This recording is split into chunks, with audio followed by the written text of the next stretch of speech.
Good morning, it's 8 a.m. and this is the news on Mira Business FM. These are the headlines.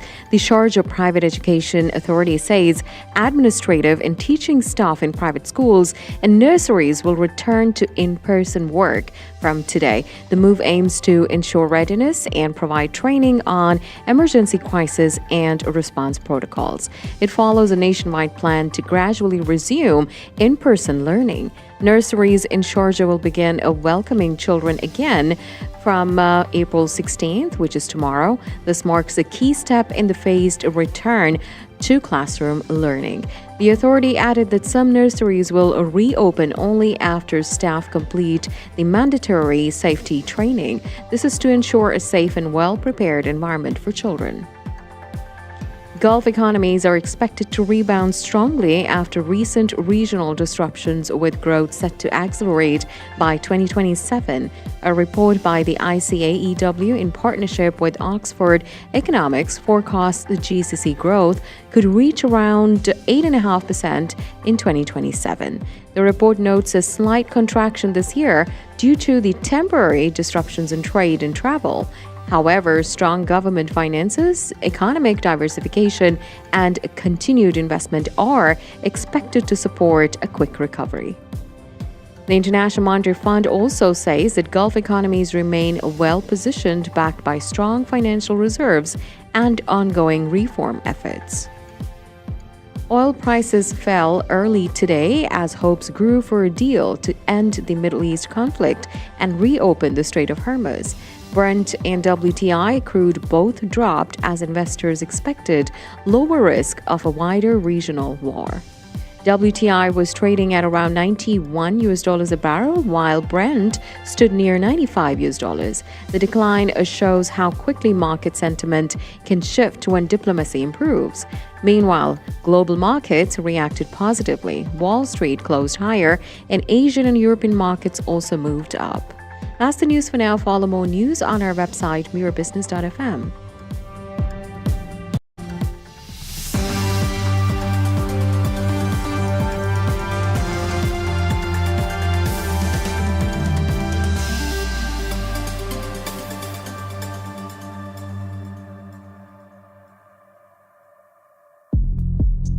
It's the morning drive at Mira Business FM. How and why companies are rethinking risk, travel and operations at the moment. That's our topic next at Mira Business FM.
Business FM, where business comes to talk.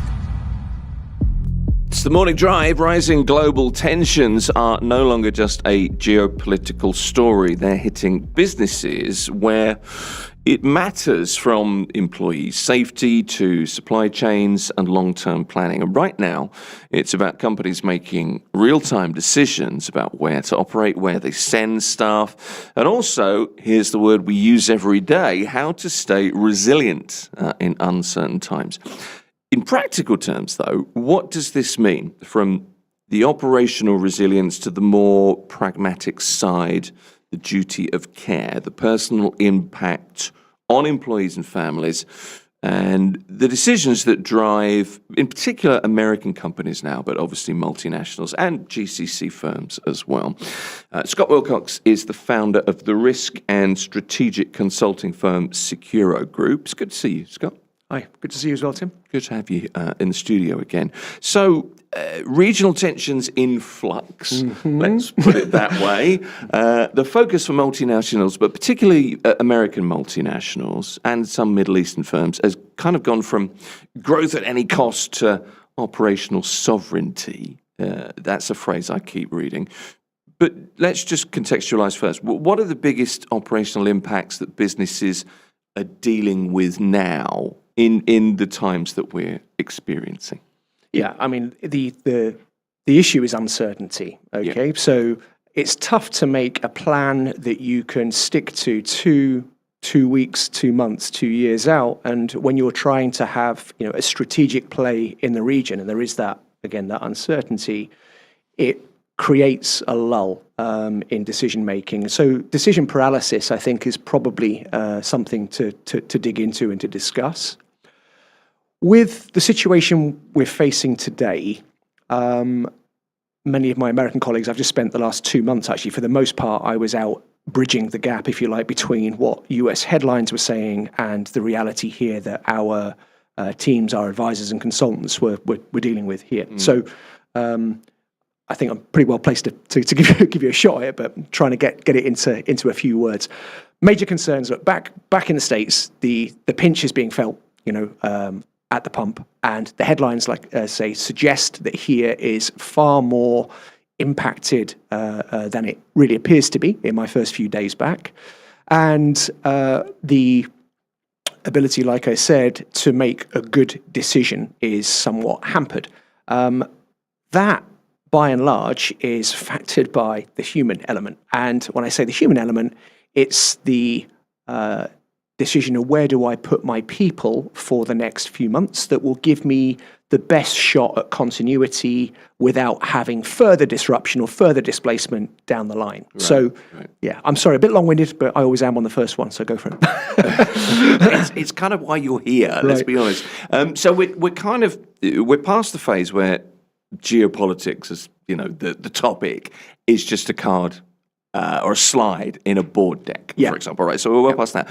For an American firm in the Gulf, we're in kind of real-time operational hurdle period, aren't we? So what's the question that CEOs or people in positions of authority have been talking to you about as they look at their kind of regional footprint? Yeah, it comes back to that. Tell me what I need to know to make a decision. Okay. And so it does vary from company to company based on their size, their risk tolerance, their operational output, and their human capital footprint. Okay. So there is, as a common trait, they have huge exposure to Lebanese talent. Okay. Right. And so that is a consideration for them about where they center their Lebanese talent for the foreseeable. And then they look at that as being, again, a concentration risk by nationality and by location, because I'm not suggesting that all the Lebanese are here, they're back in Lebanon, all right? Yep. And so a lot of back office was being operated from there. And correct me, it's not my statistic, but one of my colleagues was suggesting that since 2019, that had been a more common operating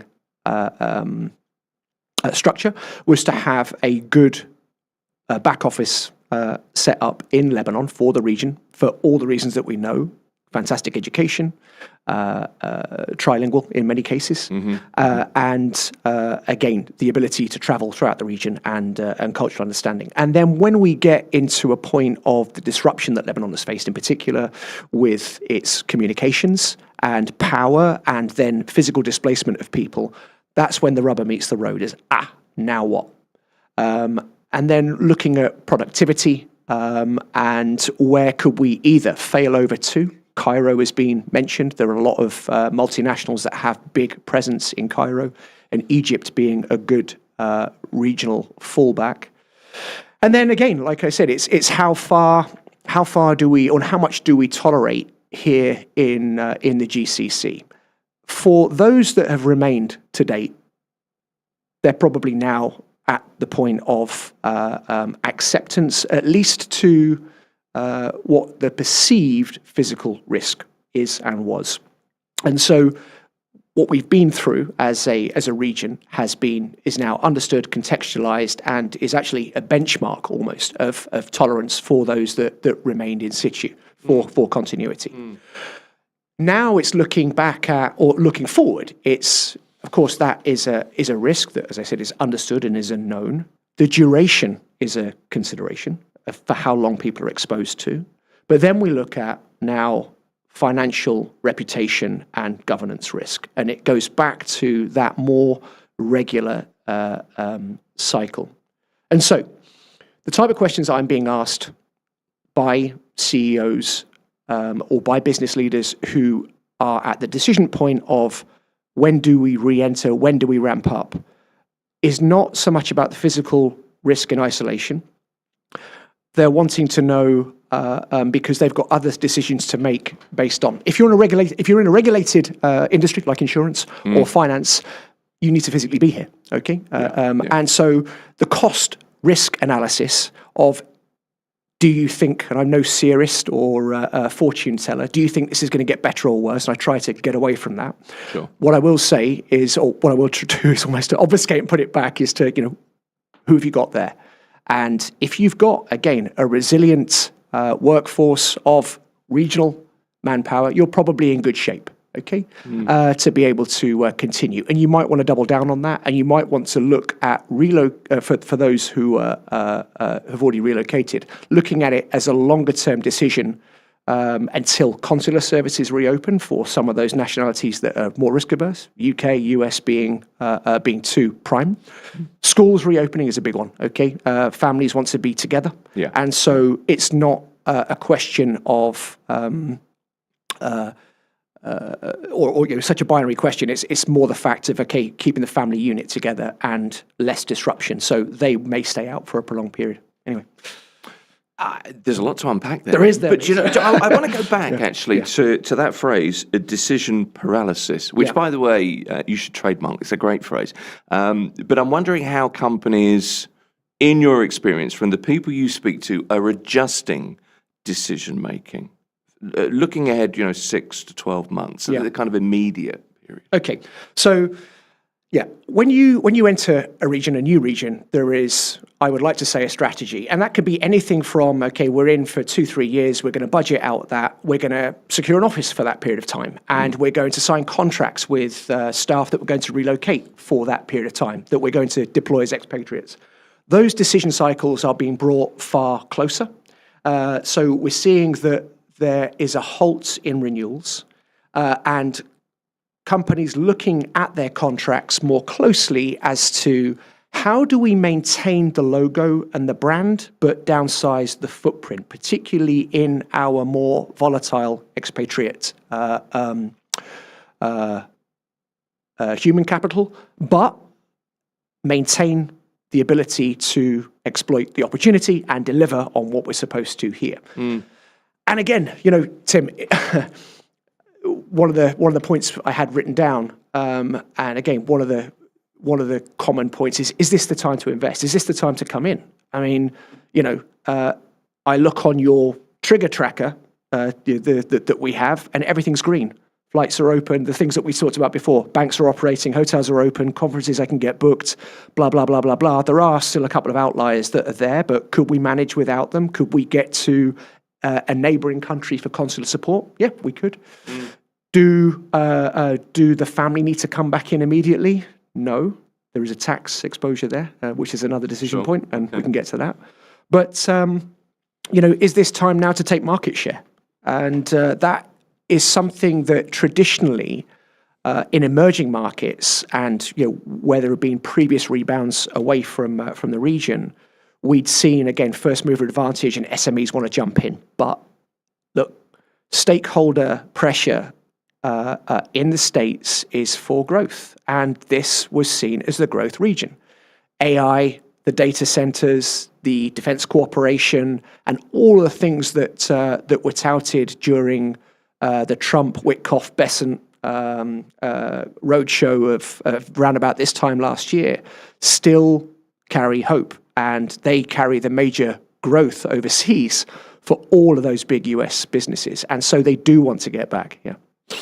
You're painting a much more positive picture. You've gone from, reality to a real positivity there quite quickly as well. And there is a smile on your face I can reveal. I've used the word resilience, I think, twice, or it's certainly come up. We kind of laughed about the word before we started talking. But it's a fact, isn't it, that operational resilience, if you can pin down what it means, it is critical at the moment. And I wonder, from your perspective, what that looks like in practice for the people that you're speaking to, for businesses today. Well, Tim, it's always been a slippery noodle to discuss, but I'll try and get it head on. The operational resilience has become real. It's not something that, and I'm sorry for saying this, but this point of it's a document and now it's a reality is true. What we had seen is resilience being something that was more to do with disaster planning and disaster management. And when we talk operational, it's been stovepiped and pushed down to a lower level. And now it's sat up in the C-suite. What does operational resilience mean? It means the ability to continue to operate, to put out, and to remain profitable. Businesses exist for one reason. And you'll find that, and I'm delighted to say this, that people of my background and similar from security or risk management are now playing a more pivotal role, which I've been calling for a long time. Okay, but the reason is a pragmatism and an ability to be agile in your thinking and your approach. Of look, we need to have a backup plan, and we need to have a backup for that backup. And so when I go back to we're looking at concentration risk of geographical concentration risk, what could go wrong, and stop planning for what already has gone wrong. Those are understood. We don't have to be doomsday. In fact, we need to leverage these moments to create opportunity, to gather more market share, and to show demonstrably to our hosts and to our clients, stakeholders, what resilience is. And that is who will prevail and make money in through this. I mean, you've championed the idea, haven't you, of fractional chief security officers, CSOs. So, a couple of questions for you. Why does a mid-sized firm need one? I think that's pretty easy to answer given what we're experiencing. But you need a firm where you have kind of executive level leadership rather than the big $1 million salary. But what would the scope of work look like for a fractional CSO? Where would you begin to structure something usable to help a company with their security framework? Yeah, so CSO is just a common title. CRO, sadly, gets bucketed in the wrong way. Chief risk is traditionally someone who looks at insurance. Let's just call it that, right? And chief resilience is someone that maybe doesn't look at security, and all of the other. We could go all around it and dance. So CSO sadly implies that it's too much to do with physical security risk. Right. Okay. Right. The reality today is that companies, what they're looking for, and I grit my teeth, is a CGO, a chief geopolitical officer. And I don't like the term, nor most people who would step forward for that role. Nothing personal, but they are, again, they're trying to second guess the leaders of superpowers, okay? And their ability is like guessing the weather. So it's always a good analogy is that geopolitics are now being brought forward like weather data, okay? And we have to be adaptable to it, and so that's good. But what you don't want, let's start there, in this role as a risk advisor, which spans geopolitics, physical security risk, cybersecurity risk, insurance, legal, financial risk, under this umbrella, is someone who, A, has never run a business, because that's where you get the academic or the academic's view. And, it's great because you've never had to put skin in the game. So you can wax lyrical, but have you actually done it? Yeah. Okay. Yeah. And there tends to be a thing of thinking what the logical and textbook answer might be, as opposed to what is better for the organization, the shareholder, the employee, and thinking again around the corner from a financial standpoint. And I come back to that because ultimately, there's the marker. It does, but there's also it strikes me that there's an ability for somebody who's ideal for that role to kind of think the unthinkable. Yep. Does that make sense? Pardon me. Yep. Yes, it is. So things sit on the risk register. The difference between threat and risk. Threat is something that you can qualify as an event that could occur. Okay. A meteor might drop on us. Could occur. Risk is the likelihood of it happening. Okay, has it happened, and so on and so forth. And then we look at, as I said to Tim before we were talking, looking at the risk on the roads. Okay, here in the region, as opposed to other risks that we've encountered over the last few weeks. I bet that the road risks and the number of events that have occurred would outweigh what's happened in other headline risks over the last few weeks. Yeah, I'd say there's a lot of truth in that. And that's pretty simple common sense, good thinking, isn't it?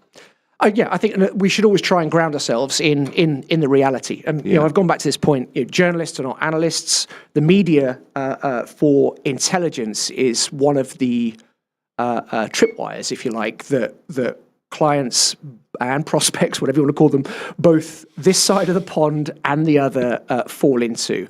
I would never ask a journalist for his or her opinion of what I should do inside my business. And journalists don't have opinions. There you go. But the point of, if you're facing the news and looking at the news to get intelligence, I've said this for a long time, you're facing the wrong way. You need to have your back to the screen and be looking at the reaction of the people and the perception. And that you will actually start to get almost a weather vane of what's occurring and what perception is, and where, again, opportunity lies and where risk lies, because of the way that people are thinking.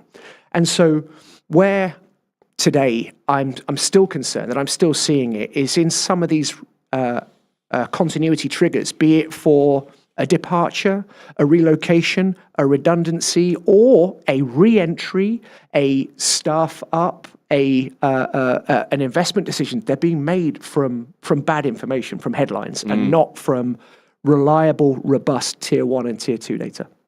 I mean, it's not just about assets. We've got time for, just very briefly, one more question. It's about people, because it's personal. If you're advising a US family office, or you're advising a tech giant, how do you balance business continuity with that very real employee anxiety, employees and families, people who are doing the very thing that they should have their back to, but they're watching the news? Look, and again, recognizing both is the reality. Recognize the reality and the perceived reality, and you must own the narrative. The family offices one is very real. They have optionality to depart whenever they want and to come back. But what I will tell you is the family offices that we work with here in the region, they may have physically departed because, again, they had the optionality and it was summer coming anyway. We'll take the kids out, we'll put them in school and do that. They're coming back, and they're not. They're certainly not selling. They're not collapsing structures. They're not doing anything knee-jerky to that. The staff that they've got here as well are enduring and continuing about their daily work. What I've seen is that those decisions have been put right. They won't make a decision until end of year, which is smart. Let's see how things play out. Let's see if this is a time to invest and double down. And also, Tim, sorry, just to get it's context, okay? These things always come to an end, okay? Sure. It's a cycle. And when you're looking as a family office will do, okay, we've got several buckets of investments throughout the world. Where do we still see the bigger, greater opportunity? Where do we see financial stability and where we want to house our assets and invest in funds and everything else through? We're not seeing anyone say anything different. Let's put it that way. Yeah. It's good to talk to you, Scott. I always enjoy having you with us. Scott Wilcox, founder of the risk and strategic consulting firm Securo Group. And another great phrase there. So two today that I'm stealing. I'm warning you. Decision paralysis and knee-jerky. That was even knee-jerky. Better. Brilliant. Scott, appreciate it. Thank you. Thanks for having me in. Thank you. Thanks. This is Mira Business FM. Mira Business FM, where business comes to talk.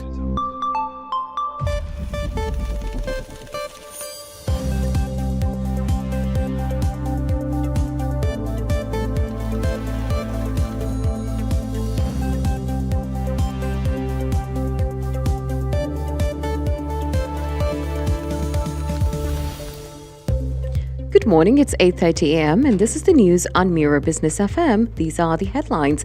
Nurseries in Dubai must complete mandatory orientation before welcoming children back. This comes ahead of a phased return to in-person learning starting this week. The nationwide plan was announced by the Education, Human Resources and Community Development Council. It emphasizes readiness and strict safety compliance. Following this, the Knowledge and Human Development Authority said nurseries in Dubai will begin reopening from tomorrow, the April 16th. Authorities say the focus is not just on reopening, but also on helping children readjust. Staff training, safety measures, and gradual routines are being prioritized to support their well-being. U.S. President Donald Trump says the Iran war is close to over as hopes for a ceasefire grow through the situation remains uncertain. Speaking in an interview with Fox Business, he said he believes the conflict is nearing an end and that Iran is keen to reach a deal. Despite this, the U.S. continues to enforce a naval blockade, while sporadic attacks are still being reported. Oil prices have fallen on easing tensions, and diplomatic efforts are continuing, with Pakistan pushing for talks and new discussions expected between Israel and Lebanon. Oil prices fell early today as hopes grew for a deal to end the Middle East conflict and reopen the Strait of Hormuz. Brent and WTI crude both dropped as investors expected low risk of a wider regional war. WTI was trading at around $91 a barrel, while Brent stood near at $95. The decline shows how quickly market sentiment can shift when diplomacy improves. Meanwhile, global markets reacted positively. Wall Street closed higher, and Asian and European markets also moved up. And now, quick market and currency update. Bitcoin is trading at $74,390. And for those tracking remittances, 1 dirham equals about 25.36 Indian rupees, 75.99 Pakistani rupees, 33.49 Bangladeshi taka, 16.32 Philippine peso, 14.27 Egyptian pound. Meanwhile, 1 British pound is equal to 4.89 dirhams today. That's the news for now. Follow more news on our X and WhatsApp. This is Mira Business FM.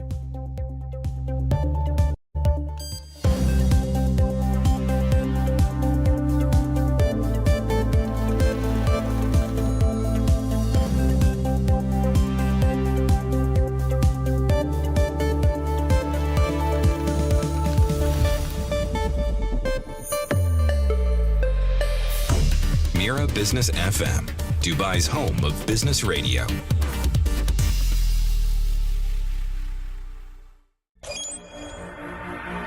Mira Business FM, the sound of success. It's the morning drive. Dubai at Abu Dhabi's job market is showing mixed signals. Layoffs and tighter budgets make the headlines although hiring activity is still holding up across key sectors. So what's really happening beneath the surface, and how should job seekers and businesses read this moment? Zachary Beckett is a talent partner at the recruitment firm Professional Pyramid and joins me again in the studio. Good to see you. Thank you so much for having me back. You're very welcome back as well. So kind of frontline insights from you today, Zach. And this comes from a post that you put out. And you asked 3 founders recently, what is happening with hiring in Dubai and Abu Dhabi? Mm-hmm. Pretty simple question. So let's start with what you asked and what they told you specifically. So essentially, I actually spoke to more than 3. I just wanted to highlight 3. I spoke to more people after, and I've been speaking to people throughout the duration of this. Right. Even when we had our first discussion, I've been speaking with people from organizations that are hiring, organizations that aren't hiring, from recruitment companies, and pretty much everything in the middle. Okay. Because I want to make sure that I'm up to date with what's actually happening before I'm sharing stuff with people and putting out just random thoughts, right? So I want to make sure that what I'm sharing is accurate. These 3 particular individuals are founders or managing directors of 2 major recruitment companies in the region and 1 sort of scale up, we can say.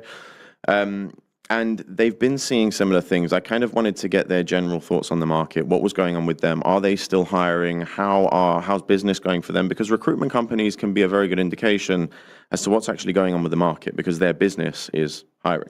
Sure. Right? Yeah. So their business is hiring. If business is bad for them, then it either means that organizations don't have budget for recruitment agencies, or they're trying to manage everything internally. But typically, organizations need recruiters.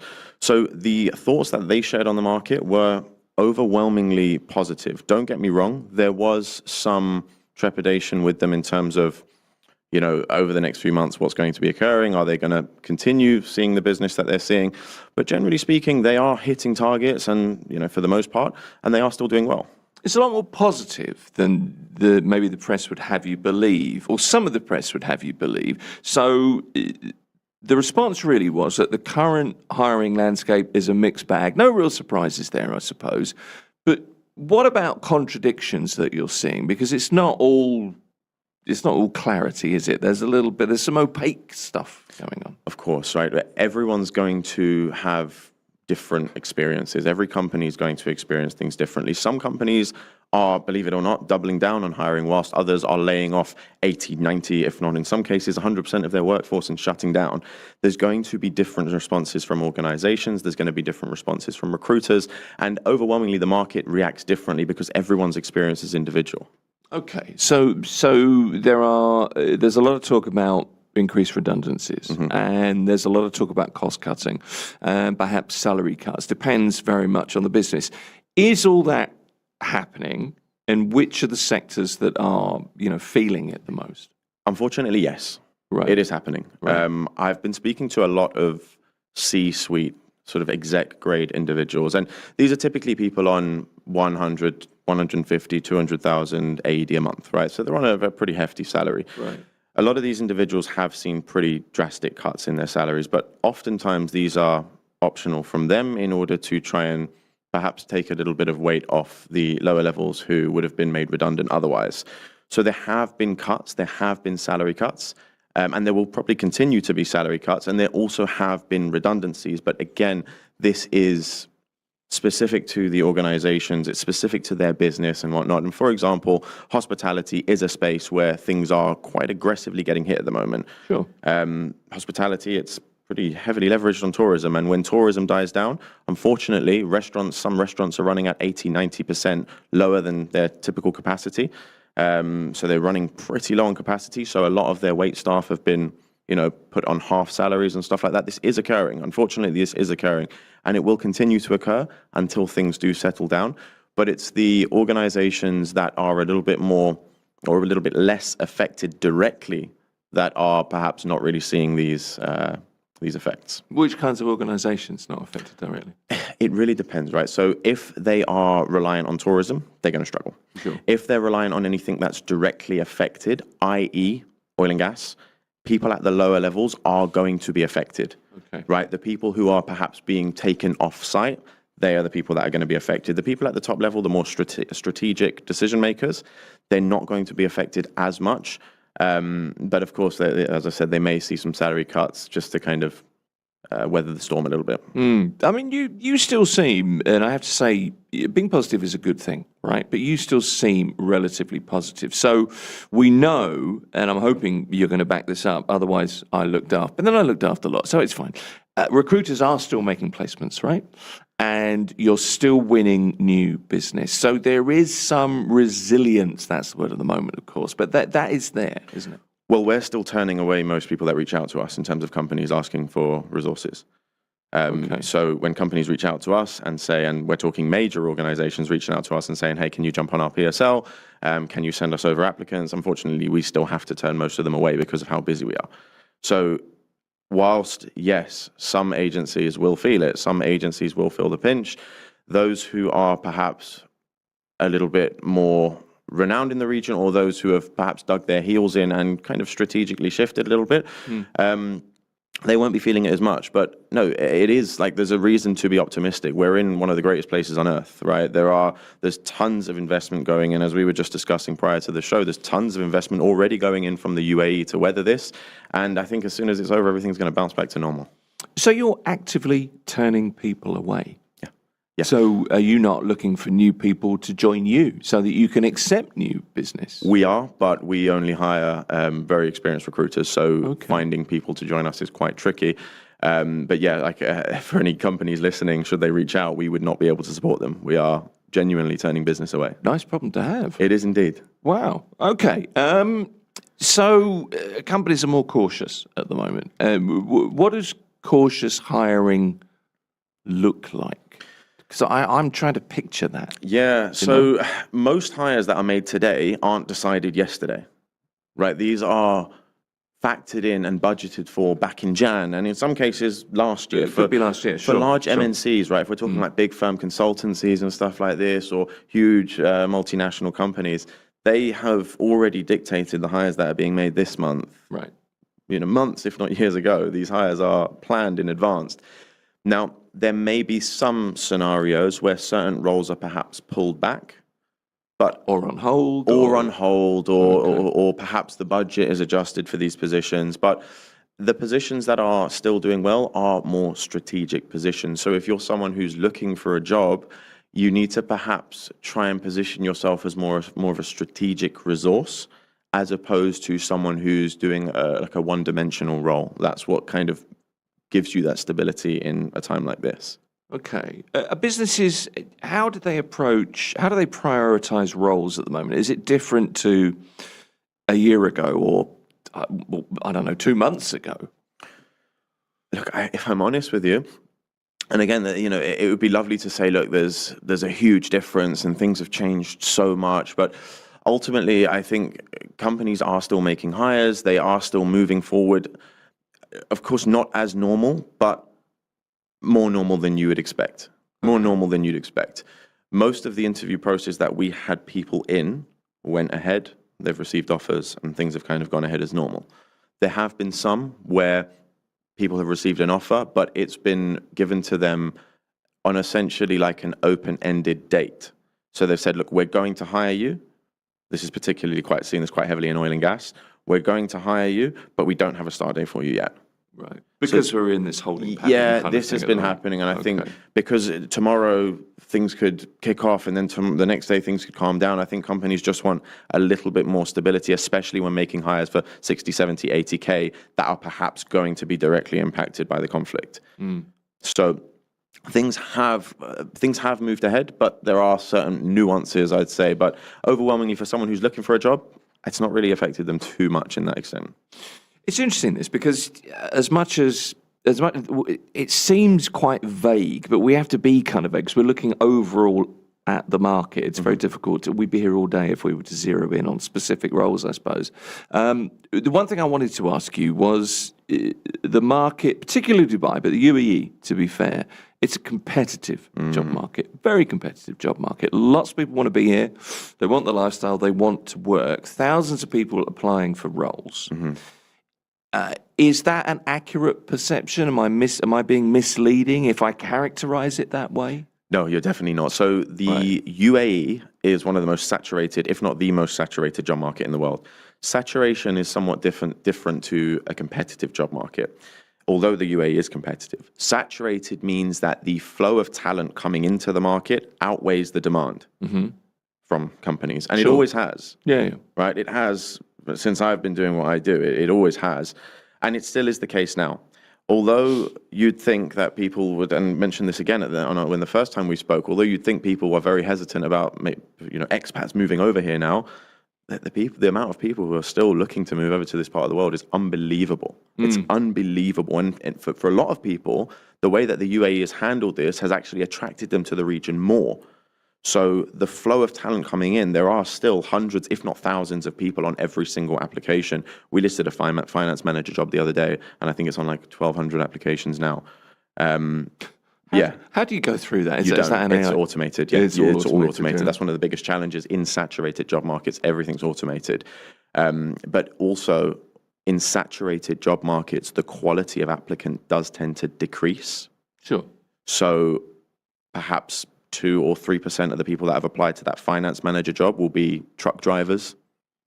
Just scattergun approach. Scattergunning everything. Go for anything. Yeah. Then you've got about 20% that was submitted with some sort of AI apply thing, and they just get automatically rejected. There are systems and tools that just fire your application out to thousands of jobs, and most likely nothing comes back. But this is what a saturated market looks like. The quality tends to dip, so it's kind of like finding a diamond in the rough. Well, how do you find that diamond in the rough then?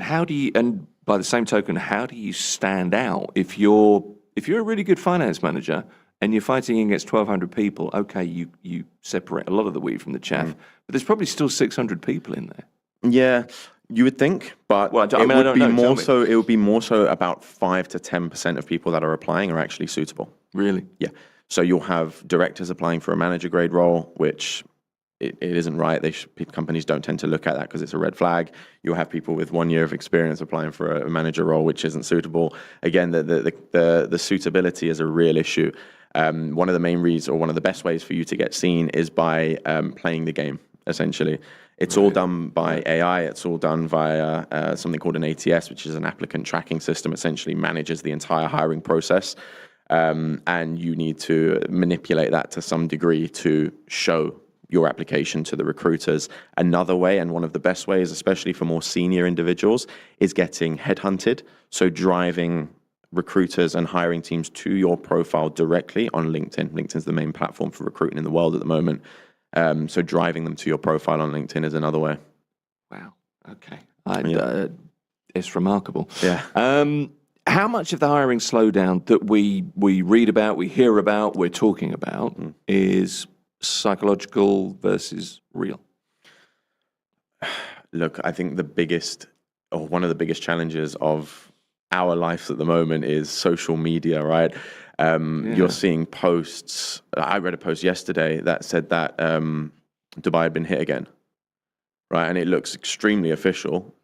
It looks very official. And everyone in the comments is saying, oh my God, not again. It started again. So now these people go and tell 10 other people. And before you know it, everyone thinks that it's all kicking off. And unfortunately, headlines spread very quickly. And there are, unfortunately, organizations and people who are sort of capitalizing on this because people react to fear. Sure. Right? Sure. People react to fear.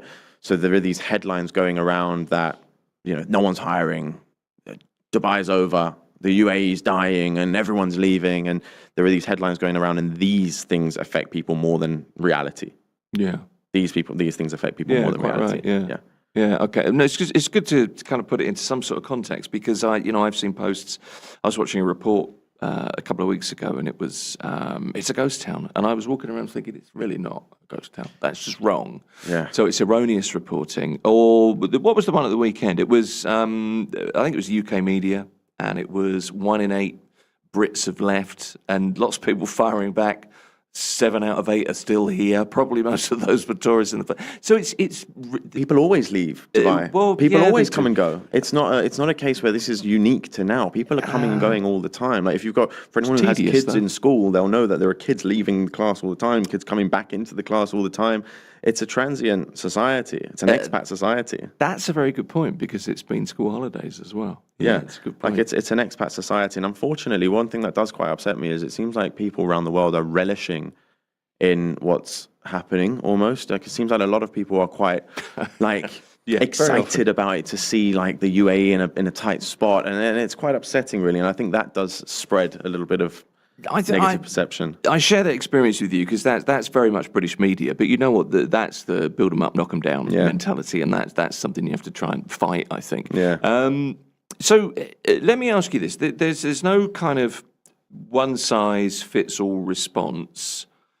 What separates companies who are perhaps hiring quite aggressively from those that are pulling back at the moment, do you think? Industry is obviously, of course, number one. If you're directly impacted, then that's going to be the first thing. The second thing would be their ability to react. Their ability to react to a disaster. And some organizations perhaps are, more leveraged on older methods, perhaps aren't really utilizing social media properly, perhaps are, not as advanced in terms of their hiring tools and how they actually secure talent. So they're struggling. And, there are certain things that will cause organizations to struggle. But I'd say the primary sort of one word to describe it is adaptability. Right. So their ability to adapt to something like this. I think that's the primary thing that dictates how well you're going to cope and whether or not you're going to kind of struggle with the scenario. Okay. In your post, there was something you said, and I wanted to try and drill into this a little bit. We've got a few minutes. You said a job search should take 2 to 4 weeks. Yes. Right? Which is that's the piece of string, isn't it? Yes. Is that generally what you see generally, or is that now? How does that work? So the truth on the matter is it should take 2 to 4 weeks if it needs to take 2 to 4 weeks. Your job search should take 2 to 4 weeks is essentially my tagline, if you will. Now, the reason that this came about was because the UAE is an extremely transient society. If someone loses their job, they need to head back to their home country. There's not much time for you to secure something else. Yeah, the 30-day cancellation of visa thing. Exactly. Right. It is possible for you to secure something in 2 to 4 weeks. It's not ideal. Right. In the ideal scenario, especially if you're relatively senior, you want to give yourself 2-3 months. Sure. It can be done in 2 to 4 weeks if it has to. Right. Okay. And then the last thing, and this is great. Your post was, I talked to a few people, and then somebody responded to you. I just wanted to bring this up because I thought there are 2 reasons. Yes was a response to you. The masterpiece of nothingness, proudly brought to you by LinkedIn. I spoke with 3 founders, and we're already off 3, not 30, not 300, 3. Then the insights. Now, I thought a little bit unfair because a snapshot is a snapshot, right? And as you said, you've spoken to a few people. But I liked your response, because I thought it shut it down quite nicely, but you were so polite. You just said, glad you enjoyed the article. Which I thought was good. Look, I think someone who's saying stuff like that, I don't think they're looking for a well-thought-out response, right? I think it's more of a jab than an actual inquisition for information. But I like you fronting up on social media that way. That was good. It's good to talk to you. Zachary Bennett is a talent partner at the recruitment firm Professional Pyramid. Thanks for coming in. A pleasure. Thank you for having me back. Good to have you here. This is Mira Business FM. Mira Business FM. The sound of success.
Good morning, it's 9 a.m. and this is the news on Mira Business FM. These are the headlines. Dubai International Airport has ranked among the world's busiest airports for international passenger traffic, handling over 95 million passengers in 2025.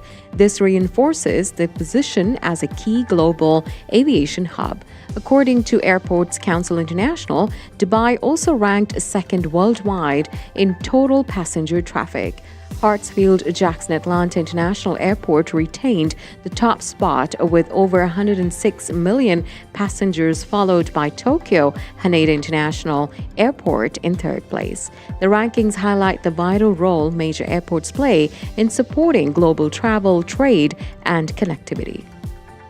Gulf economies are expected to rebound strongly after recent regional disruptions, with growth set to accelerate by 2027.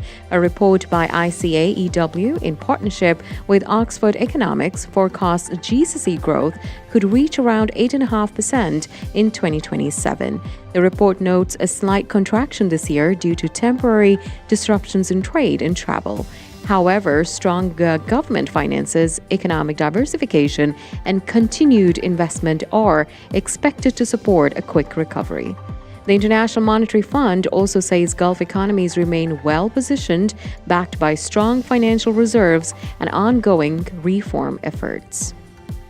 U.S. President Donald Trump says the Iran war is close to over as hopes for a ceasefire grow, though the situation remains uncertain. Speaking at an interview with Fox Business, he said he believes the conflict is nearing an end and that Iran is keen to reach a deal. Despite this, the U.S. continues to enforce a naval blockade while sporadic attacks are still being reported. Oil prices have fallen on easing tensions and diplomatic efforts are continuing, with Pakistan pushing for talks and new discussions expected between Israel and Lebanon. South Korea's auto exports rose in March, driven by strong demand for hybrid vehicles, government data showed. Total exports stood at about $6.5 billion, up around 2% from a year earlier. This was the second highest March on record. Hybrid exports jumped nearly 80%, while shipments to the European Union rose about 30%.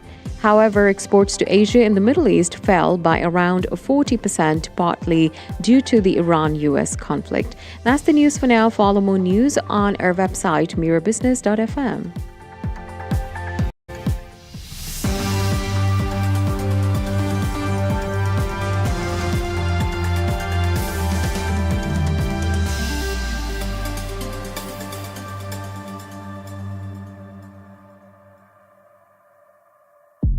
This is the Morning Drive. It's Mira Business FM. Coming up, an hour of real estate chitter chatter. That is next here at Mira Business FM.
Mira Business FM, your daily guide to the markets, money, and more.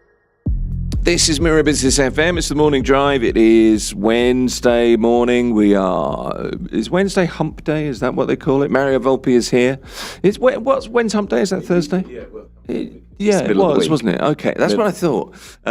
So we're kind of halfway through the week. The weeks are going by so quickly. Is it age, Mario? It is age. Does time speed up as we age? It would appear so, yes. Yeah, that's what I thought. It's driving me nuts. Nice to see you. Mario is Senior VP Investment Advisory at Allegiance Real Estate. And look, I've got lots to talk to you about today, but I wanted to start with webinars because I was thinking you do this quite a lot in your trade, and you did a webinar last week. But I was thinking this was for, let me get this right, investors on the East Coast of the US. That's right. Yep. And also investors, I guess, here, and investors in India, in the UK as well. UK as well, yeah. So time zone-wise, that's a pain. Is it not? Excuse me. It was. We had to do it at 8:00 in the evening because it was then morning in East Coast of America. Gotcha. It was afternoon in the UK. Yep. And it was, I think, 9:30 in India. So it was evening there. And I opened up with the classic line of good morning, good afternoon, good evening. Oh, very good. I like it. Yeah. You should have been in light entertainment. So some would argue you are. Yeah. Well, I'm not sure about light entertainment, but yeah. So no, that was good. This I've been doing quite a few. It started off ironically with the East Coast of America. That was the very first one I did, just to explain what life is like here, bearing in mind that was a couple of weeks. So that was still when we were in the midst of receiving sort of missiles and things, Sure. and the confusion that lay there. To explain that I'm sure that the press in America was portraying a picture that perhaps wasn't so truthful, at least not on the ground here. You know, when you hear that missiles are coming, you naturally think you're at war. And what we try to do is to sort of calm the nerves of any potential investors to say, look, that isn't the case, other than, yes, of course, projectiles are coming, but that the UAE, well, I didn't even know they had these air defense systems. And in fact, everyone I've spoken to, nobody did. So that was a revelation in itself, but not just the fact that we have them, that they worked, amazingly well. Yeah. So I wanted to explain that whatever they are reading or seeing on their sort of news channels or news wires, the reality is this, that actually we go about our daily lives. In the main, most people were still at the office. Yes, schools and educational facilities were online. But apart from that, we were trying to carry on as normal. That was the first one. I then did another webinar, actually directed. It was supposed to be directed to our own agents, and because some of our agents have gone abroad or took extended holidays, some are just at home, to go through certain scripts or just give information as to how to react or what to say to investors who turn around and say, well, I'll just wait, or, what should I do? Just how to guide them. And that was supposed to be just for us. And then we decided to open it up pretty much to anybody in the industry. So that was successful because I think I had something like close to 120 people listening, and it was received very well. I got some really good feedback. They were happy with the scripts that we came up with. And as a result, quite a few people wanted to come and sort of have one-to-ones with me. And last Saturday, we did a different one in that this one was directed to existing clients, right, who had already, not necessarily through us, but who had already bought real estate in Dubai, right, and I guess were wondering what's happening with their investment. So again, I was able to touch on that.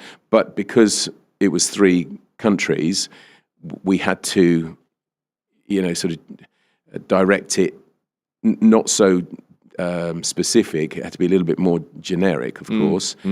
But of course, an investor is an investor is an investor, and everyone has the same feelings. Should I hold on? Should I sell? And we went through the logistics of that, depending on how leveraged these investors are. You know, if they've bought something, and this is one of the issues right now. If anybody's bought an off-plan property with a view of literally selling it 2 or 3 months after having taken it, because the market was rapidly moving and the growth was there, flipping as some people call it. Sure. They're stuck now. They really are in a bit of a pickle, because buyers are sitting on their hands, and for sure the profit that they were looking for is not there. So giving advice as to what to do in circumstances like that, and I guess it all depends, as I said before, how leveraged they are. But if somebody was in that situation, my advice would be, first of all, don't panic. Remove the emotion out. Look at the investment. It depends also what you've bought. There's strong real estate, and there's, dare I say, weak real estate. And by that I mean location. By that I mean the developer. The track record.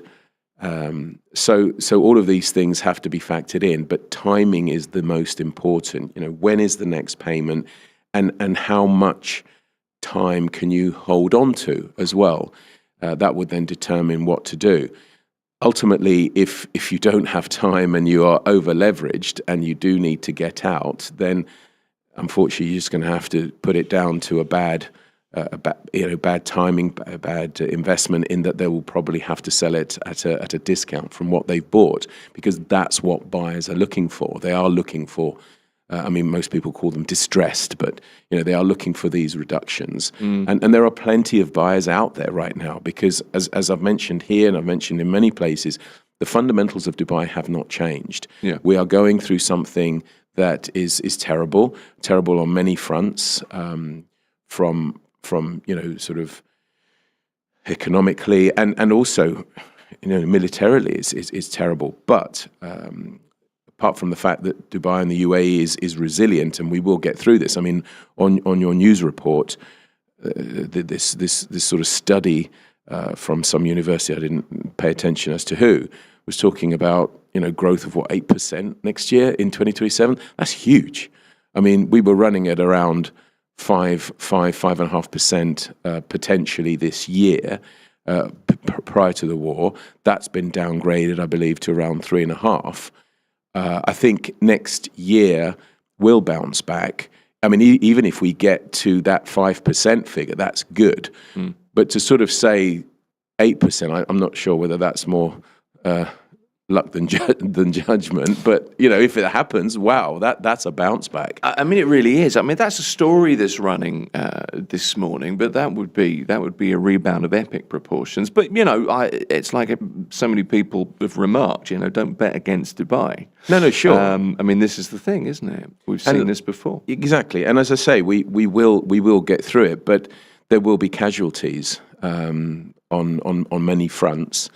And it'll make people think about their future, about what they're going to do next. But of course, those are the people that are already here. The way the government is run is always trying to attract sort of new blood, as it were, new residents and new things. And I've said on this show too that they will come up with schemes like they did the first-time buyer scheme last year. They potentially could tweak that to entice people to actually invest. It doesn't necessarily mean invest and therefore come and live here, but of course that's the ultimate goal, because we build the best schools, the best hospitals, the best this, that, and the other, and therefore it's nothing if there are no residents, as it were. Yeah. Be interesting to see what the statistics are, and I've not seen them yet in terms of the population. That's always been a little bit guarded, I found, and I could never really get much accurate figures. Perhaps I know that we crossed the 4 million mark after Abu Dhabi, which again was a surprise to me, and that was last year. I think Abu Dhabi crossed it in October or or November, if my memory serves me right. And then Dubai followed suit towards the end of the year, maybe December, something like that. That's right. But even then, I always thought that actually Dubai had more people than Abu Dhabi. So I was clearly wrong there. But what I'm trying to say is, with all these stories, and I say stories because actually, as I sit here, I don't actually know of anyone that has actually left as a result of the conflict. Now, of course, and by that I mean because of being scared. I don't mean because situations happen. Sometimes life happens and you have to deal with what's thrown in front of you, and you then have to make a decision.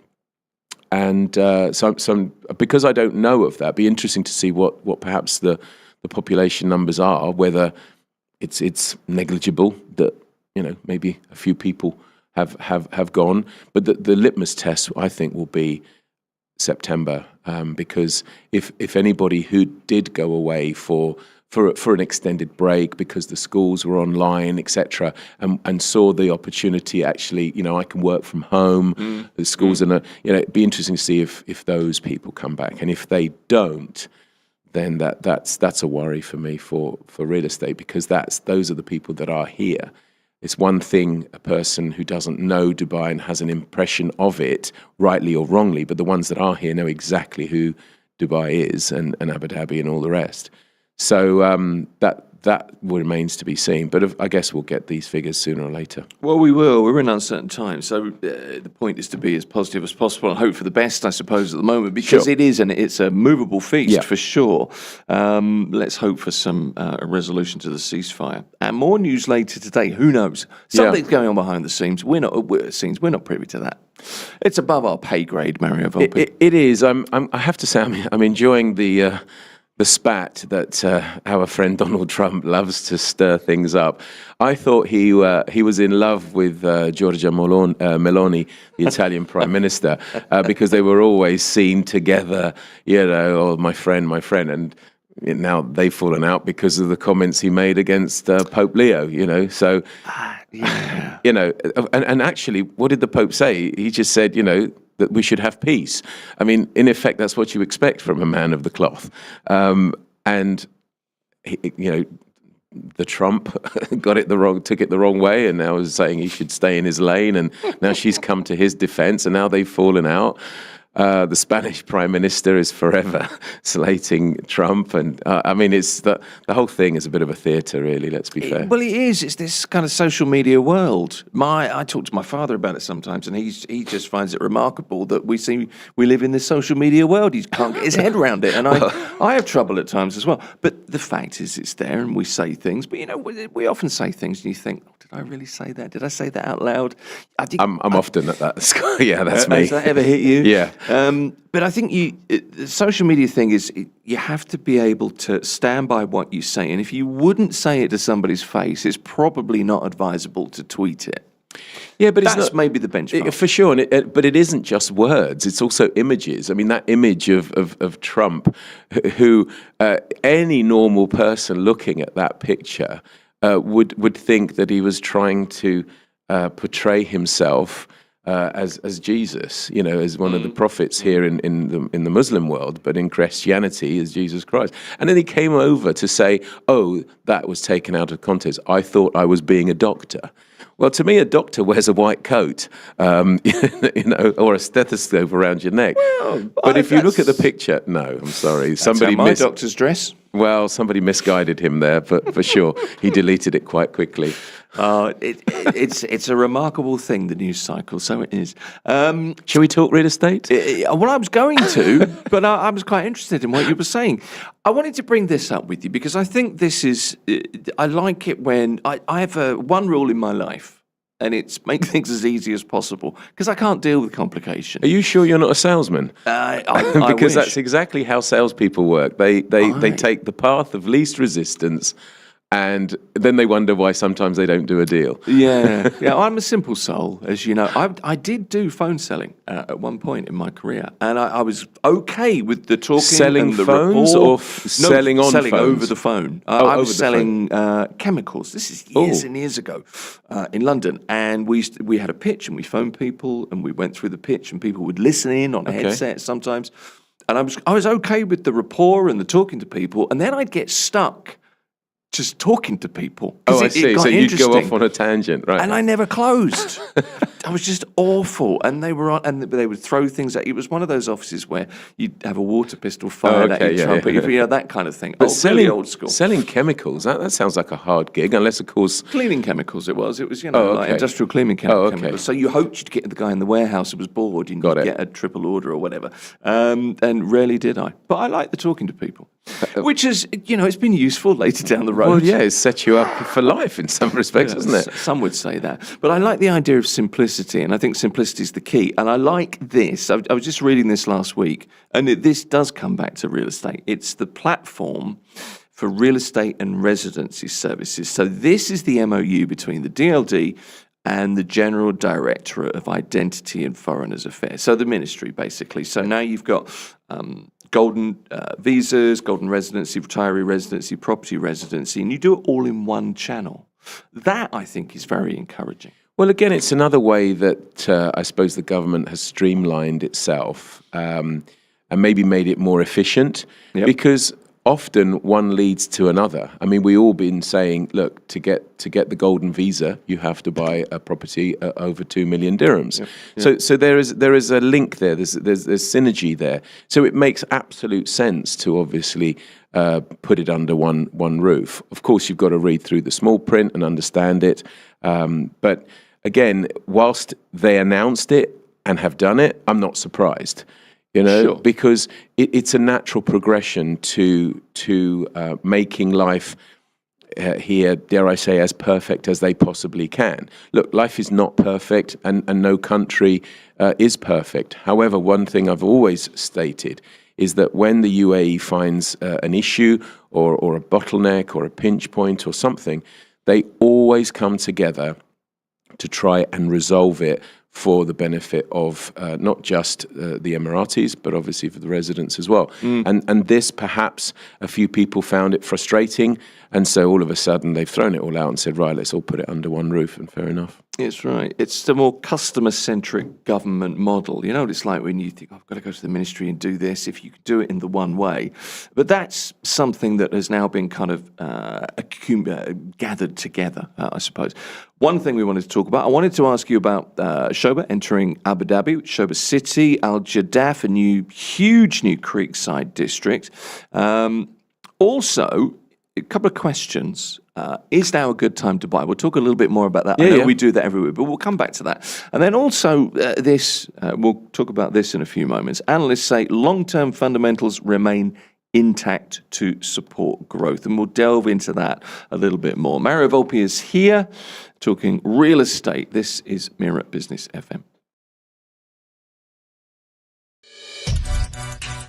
Mira Business FM. The sound of success.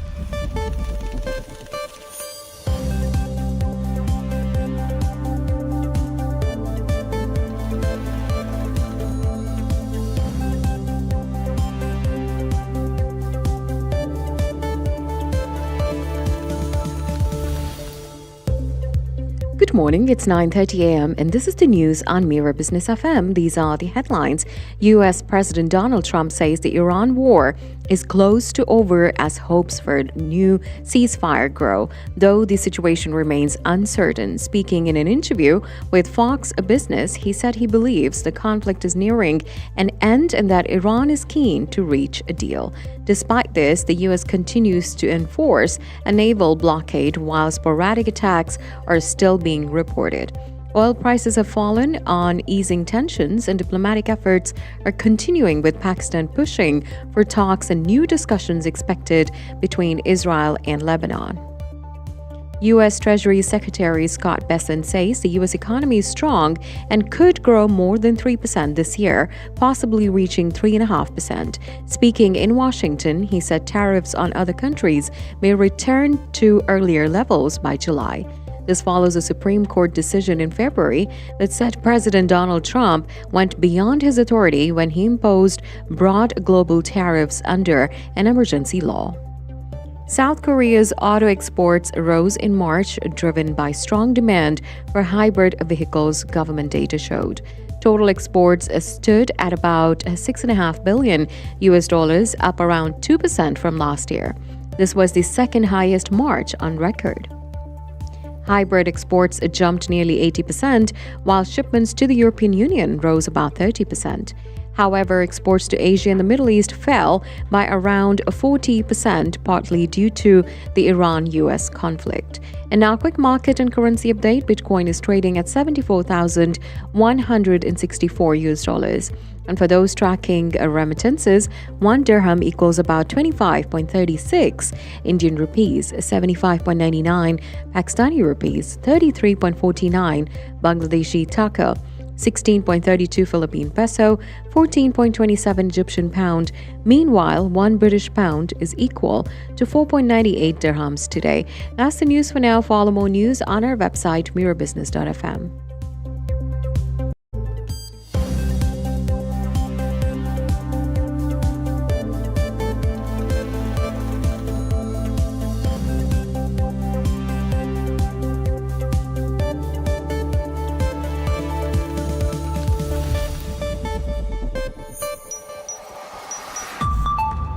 Mira Business FM, Dubai's home of business radio. Talking real estate on the morning drive here at Mira Business FM. Mario Volpi is here, Senior VP Investment Advisory at Allegiance Real Estate. Good of you to stick around, Mario. So this is a story. I'm trying to get my head around 38 million square feet. And it is something you can't do. If you said to me 1,000 square feet, I worked in an office that was 1,000 square feet many years ago. I have a good handle on that. 38 million square feet in Al Bahia near Zayed International Airport, Yas Island. This is Shoba Realty entering the Abu Dhabi market. They're building a city. Well, that's why it's as big as that. Yes. If we were to talk in football pitches, would that help you a bit? Could you do that? Because a bit of no, context. because I haven't worked it out. Right, okay, but fair enough. it's a lot of football pitches. Yeah. 40 billion dirhams worth of, it's a mega residential project. Yeah, I mean, this has been in the making or in the planning stage for a while. Yeah. And I know Shoba was going to launch sort of villas and townhouses to start off with, and then obviously apartments will come later. The interesting part is its location. And in fact, a lot of developers are now starting to encompass the bottom side of Yas Island. Right. And therefore, maybe because Disney's coming to Yas, or maybe because Yas already is on the map as the sort of entertainment center of the Emirates, as it were. But now, residentially, these developers are saying, right, okay, now's a good time. It's interesting that to launch such a big project during this period, but that perhaps shows that they are either convinced that it's either coming to an end, and therefore, we have to show the world that it is business as usual from that point of view. It'd be interesting to see what the take up is.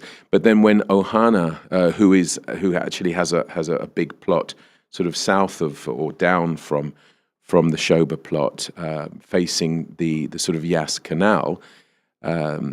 It was limited inventory, but when they launched during the conflict, it sold out. This was the branded residences by Manchester City. So that whole area has got a bit of a spotlight. It's a great location, and as you say, it's not far from the airport as well. And technically, really, I mean, within sort of 45-minute drive, to Dubai as well. That's with a car. We all know that this year we've already seen autonomous transportation, taxis around. I say we all have. I've seen some of them on the road, which freaked me out, to be honest with you. And then, of course, this year we are going to see the sort of first flying taxis. And okay, that might get deferred a little bit, but certainly we've still got sort of quite a few months before the end of 2026. It's in the works for sure. So for sure we'll see that. So why I'm saying that is that if it's 45 minutes by car, then of course it's going to be much quicker by air transportation. But of course we're talking about a huge plot of land that they're only just launching a bit of it. I mean, it's going to be years in the making. And I suppose when you think about it like that, why not launch it now? What difference does it make? Because honestly speaking, this project will sell out, not necessarily in its first phases or in its first launch, but villa communities there are in demand. So I think it's going to be a great success. Of course, developers have taken a step back in terms of their property launches. They were launching, one a day prior to the beginning of the year, and I think I said even on this program that it got to the stage where agents, I guess, were just so confused as to what to do and who to talk to, because there was so much inventory or so much choice, and one was always better than the other. And that continues to be. This particular project will be a really, really good one. Schober is a great developer. They do build quality. They've been, the owner, Mr. Menon, has sort of been around in real estate even longer than me. I think over 50 years he's been here in the Emirates for sure. So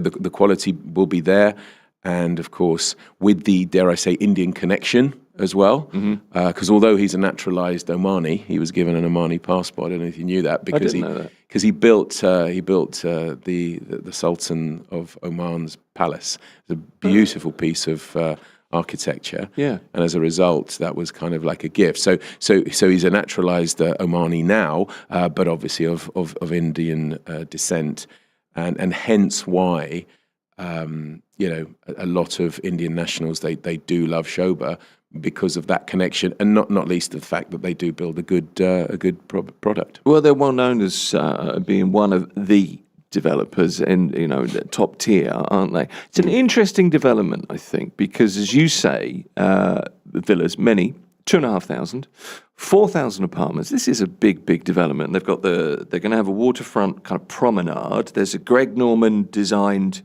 It's a small course. I think it's a par 3 golf course that I think would be attractive to a lot of people. But it's the green space as well, because about 60% of the master plan is open green spaces, 50,000 trees. That's an attractive proposition. That's a thing that sells well, isn't it? Well, that's what people want. I mean, if you recall, the scope is blue and green.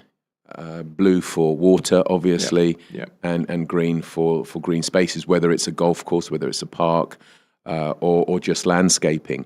But it's interesting that if 60% of the plot, let's say, of the master plan is designated to green spaces, just think how much more the developer could actually make by infilling those spaces for property and things. Sure. And that just goes to show how it's about how we live and what people want, that these developers are listening. Because in reality, it's easier to build a tower, and actually it's more productive for them, or more profitable for them, than it is to build a house, because a house needs a garden, needs a plot, and it would be for what, maximum, I don't know, 6 people, if you like, 2 or 3 kids and mother and father. Whereas if you build 300 apartments, that's where the concentration of people would live. So what I'm trying to say is that developers are listening, and it will be an attractive proposition. People will want to live there because of all those amenities. And that's another thing. Even in apartments, they're just throwing in so many amenities now. They're trying to do the sort of live, work, play scenario. Damac were doing that, where literally you can live in a tower that next door is a commercial tower, and you don't need to leave anywhere. You work there, you play there, you live there. There's hospitals, there's clinics, there's schools. Everything is there, and I think this alludes to the image that Dubai wants to be a city of commuting of no more than sort of 15 minutes, 20 minutes. And if already the majority of the things that you need in terms of living are within a project, and I'm not just talking about a squash court or a paddle court now, then of course you're going to want to first of all invest there and live there, but it just means you won't have to look elsewhere. Yeah, it all makes a difference, doesn't it? But I'm down with that. I think make life as easy as you possibly can. That's going to be my mantra for the rest of this show today. Look forward to that. Okay. But I think what's interesting as well is the managing director is a guy called Francis Alfred, and he believes that the launch now reflects strong demand. He's very bullish going forward. Sales and inquiries initially dropped, and these are his words, 20 to 25% of normal levels. But activity has doubled since the ceasefire. And I think, quoted I think that's down to the curiosity of investors, because I've mentioned it here, and I'll keep mentioning it. Dubai does an amazing job. In this case, it's Abu Dhabi, but the Emirates do an amazing job in selling themselves on the world stage. It's obviously prior to the conflict, and I don't think. Unless you're talking about some sort of village in New Zealand somewhere, some Maori village, you've probably never heard of Dubai. But if you talk to anybody in the world, they've heard of Dubai. It's done an amazing job in selling itself. The major Western economies and people that live there, they know about Dubai and are in awe of Dubai, or at least were. And so from that point of view, the curiosity, I think, irrespective of the conflict or whatever, is still there. And why is it there? Because a lot of these people, due to the conflict, are expecting prices to have come down. And I think that's why the activity, that would be my take anyway, that's why the activity level is still there, despite the fact that they say that their sales have dropped sort of 25, 30%. I think they've done well, because I think if you talk to quite a few other brokerages for sure and other developers, I think that's probably nearer 40%, to be honest with you. Yeah. But look, you talk to 10 people, you get 10 different answers. But the activity level, that's telling. So as soon as the buyer is convinced that either the product, the value product, and or its price are aligned with that person, they'll probably be talking about a deal. Well, it's partly pricing as well, because if you look at the start prices, whether they, how long these are the prices, I don't know, but 1-bedroom apartment, 1.3 million, 4.96 for a villa. It's not as high as I thought it would be, to be honest. What's your expectation? My reaction is that they're broadly in line with what they were prior to the conflict.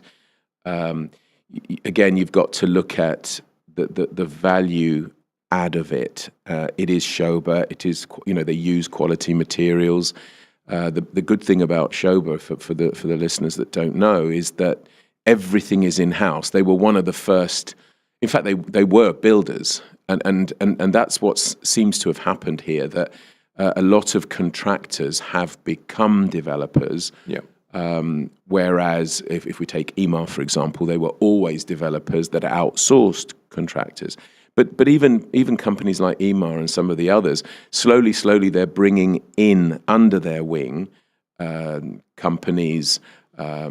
Who then they can say we have our own in-house contractor, because that's been part of the problem. These contractors were taking jobs left, right, and centre, and not being able to deliver on time because they had too much work on.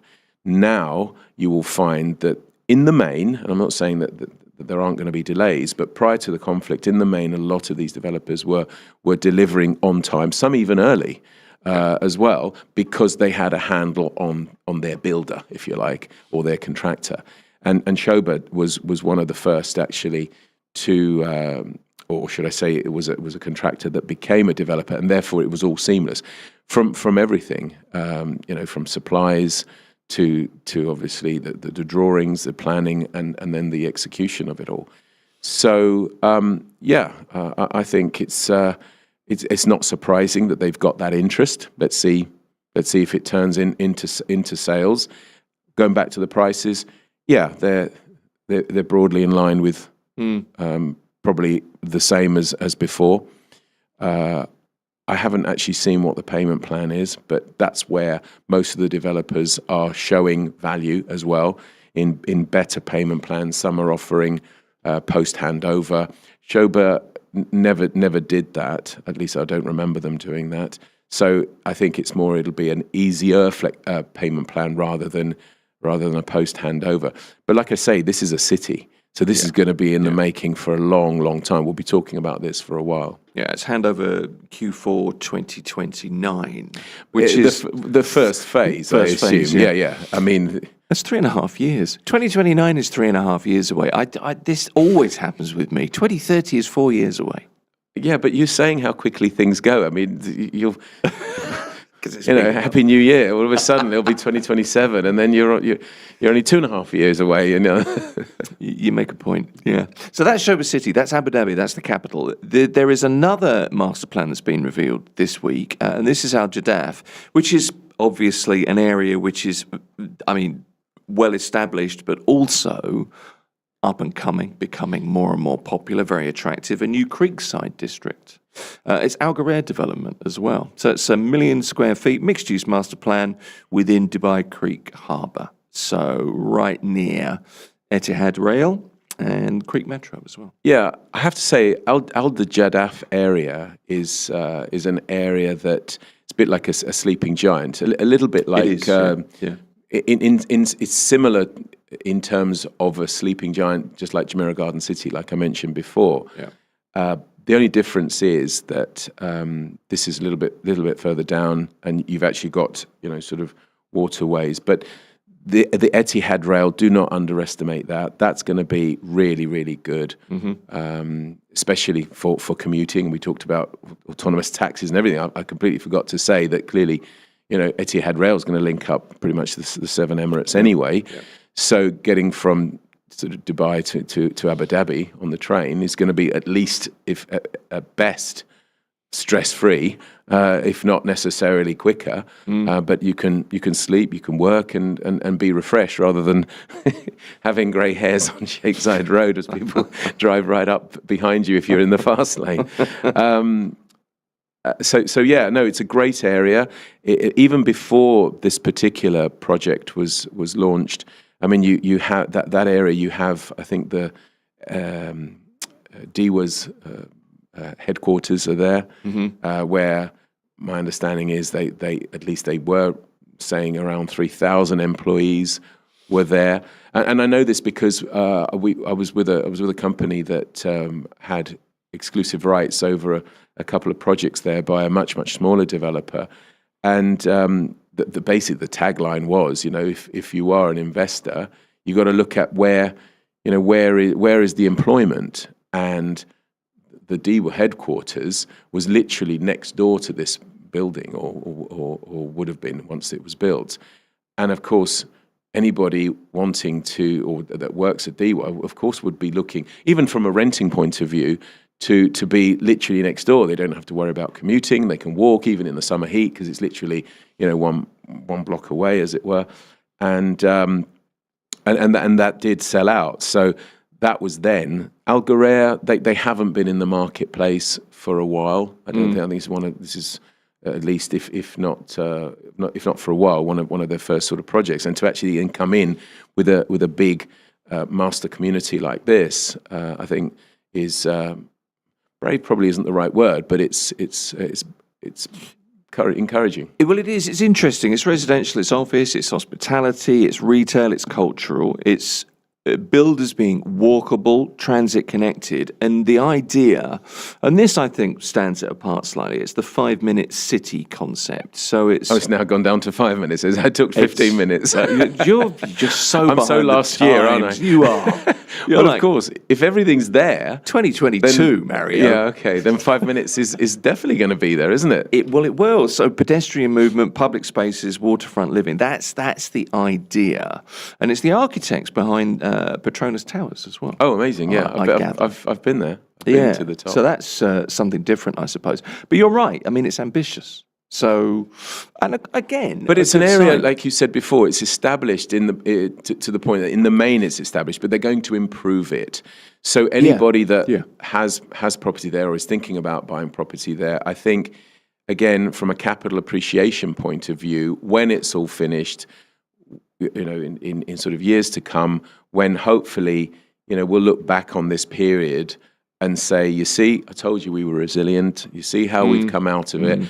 And anybody that is willing to invest whilst others are hesitating often are the ones that reap that benefit. And I mean, if I was to say to you or any of the listeners, and maybe this is alluding to the point that you were going to talk about, is it the right time to invest now? If I was to say to you right now, if you had your chance again, would you invest in Dubai real estate either just as we were coming out of COVID, or at least post-COVID? Yeah. The answer in the main is always yes, because you have then witnessed what Dubai and the UAE has done since then, and how prices have fared. So right now, I know it's difficult because people are concerned about things getting worse. And sometimes it has to get worse to get better in some respects. Okay. But again, for the same reason I always say, if you buy real estate for the right reasons, the time to buy real estate is always today. Yeah. Whether that's yesterday, tomorrow, next month, next year, or 10 years ago, it's always today. If you're buying to flip, then you have to think about it a little bit more, obviously, as we have seen, because timing in business is also everything. But if you're buying real estate to hold, then now is that time. And you will see that prices will be going up. I guarantee you that. Why do I say that? They're going up because construction costs are going up anyway. And these developers that are offering these benefits, these sweeteners, whatever you want to call them, post-handover plans, easier payment plans, some are offering even guaranteed ROIs for a period of time. Cars, if you don't want a car, they will take the price of the car off. So, in theory, prices, can come down. A DLD waiver. I do want to give a caveat here. They're not offering all of the above. They are offering those, and you pick one. It's not like you can have all of it. But again, if the developer is a smaller developer and has perhaps more need to get in and out quicker, maybe they're going to be a little bit more easier on pricing as well. The big boys, they're not dropping prices, but as I say, prices will eventually, and probably more sooner rather than later, will have to rise. So jump in now. If you have the money and it's burning a hole in your pocket, don't worry about the real estate, because it will be fine. And this particular time is what some people regard as the golden period. And that's what I'm trying to say. Of course, it depends on your circumstances. I don't want to come across as being that salesperson that says you must buy during a period of conflict. It's not that. It's just that during this period, people do pause. And when people pause, that's when the opportunities are there. And that's been seen. But you will see prices going up for sure. If not this year, then obviously beginning of next year. And the fundamentals are intact. We've said well. that. We've said that. That hasn't changed. That's a report this week as well. Here's the top line of that. Dubai's property market continues to show resilience, there's the word again, despite regional conflict. 3,570 sales transactions worth 11.93 billion dirhams recorded between March the 2nd and the 9th. Early days of the conflict, I know, but still a strong indicator. It is, but I will say that for the true picture of what's going on, we need to wait to see what the April figures are, because a lot of, I don't know whether those figures are just secondary market, whether they're off-plan sales there. That was both. That was secondary and okay. off-plan. Well, yeah. Secondary market is an easier barometer because in theory, you've got the MOU, which is the beginning point. But the MOU here is a bit like the exchanging contracts in the UK. So it is a legal point of view. It's not like in the UK you make an offer, you wait, and then you then exchange perhaps months later. Here, that is a sale, so that's good. But when it comes to the off-plan, the booking fee, the giving of the expression of interest, that first initial deposit, it takes sometimes it takes just a few days for the sale and purchase agreement to be signed. Sometimes it takes a month or two for that to be signed. And when the sale and purchase agreement is signed, that's when the OCUD is generated, and that's the first sort of like title deed. It's a pre-title deed. That's when it's registered. So I would just have a caveat to say those are amazing figures, of course. Sure. But some of those figures would reflect the fact that people would have made a bid for something without necessarily have signed the MOU. Having said all of that, there are still people who would have done a booking fee, and then they've been asked for their extra 10% plus 4, which would bring you up to sort of 24% to get your OCUD, and still continue with the sale. That's more of a story in my eyes, because they made an initial payment, then the conflict started, and some people haven't gone ahead with that, either preferring to leave the deposit there, or if it's refundable, get their deposit back. But a lot of people then decided, well, this isn't going to get built for another 3 or 4 years, therefore I am going to carry on with it. So it's a tale of two things there. Okay. Well, let's finish off. We've got literally a minute and a half. And I wanted to ask you the question. You kind of answered it, actually, in a lot of ways. Is now a good time to buy? And the reason I bring it up again is because Tiffany texts, and asks exactly that. Is it a good time to buy now, given the situation, or is renting more advisable due to unpredictability? We're in uncertain times. So Tiffany says, I'm worried if I buy off plan, the construction will just stop. If in case situations worsen, whatever may happen. So yeah, let's talk about delays, because I've said my bit about is it a good time. It depends on your circumstances, but in the main, I would always say yes for the reasons that I gave.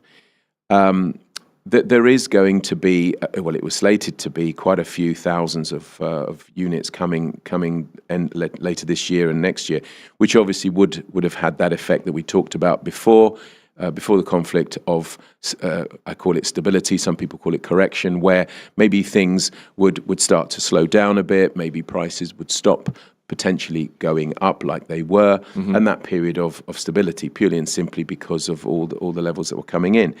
But because of the conflict, I can tell you that developers do have the ability to slow things down. Now, if they're not able to get construction materials, that's a different conversation. That's then more a situational delay rather than one that they have decided to slow things down purely and simply because you do not want 200,000 units hitting the market at one time, especially if the population may or may not have shrunk a wee bit or whatever. Yeah. Because despite the fact that all of those properties have been bought, they have been bought for different reasons, and in the main, they've been bought to either be rented out on short term or long term. And therefore, if people aren't there, then again, that's going to cause a big issue.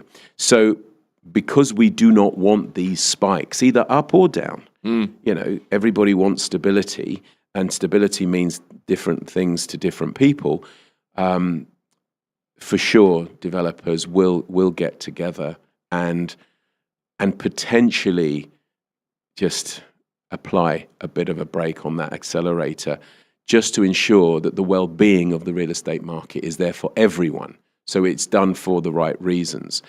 If Tiffany, you were saying, if Tiffany is then considering buying, and then let's say her unit does get delayed a little bit, well, obviously she still needs to live somewhere. She will be helping a landlord somewhere by either staying where she is or renting that little bit longer. So it just greases the wheels of industry. So honestly speaking, I wouldn't worry too much about it.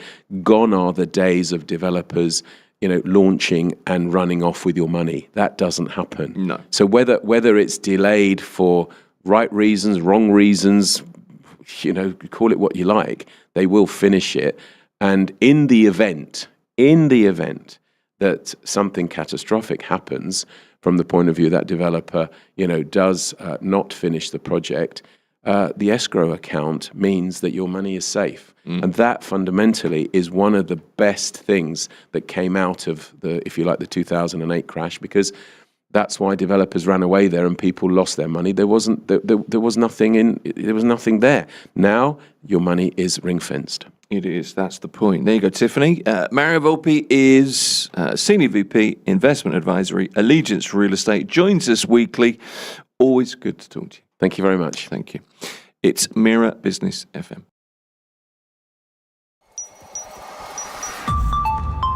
Mira Business FM, Dubai's home of business radio.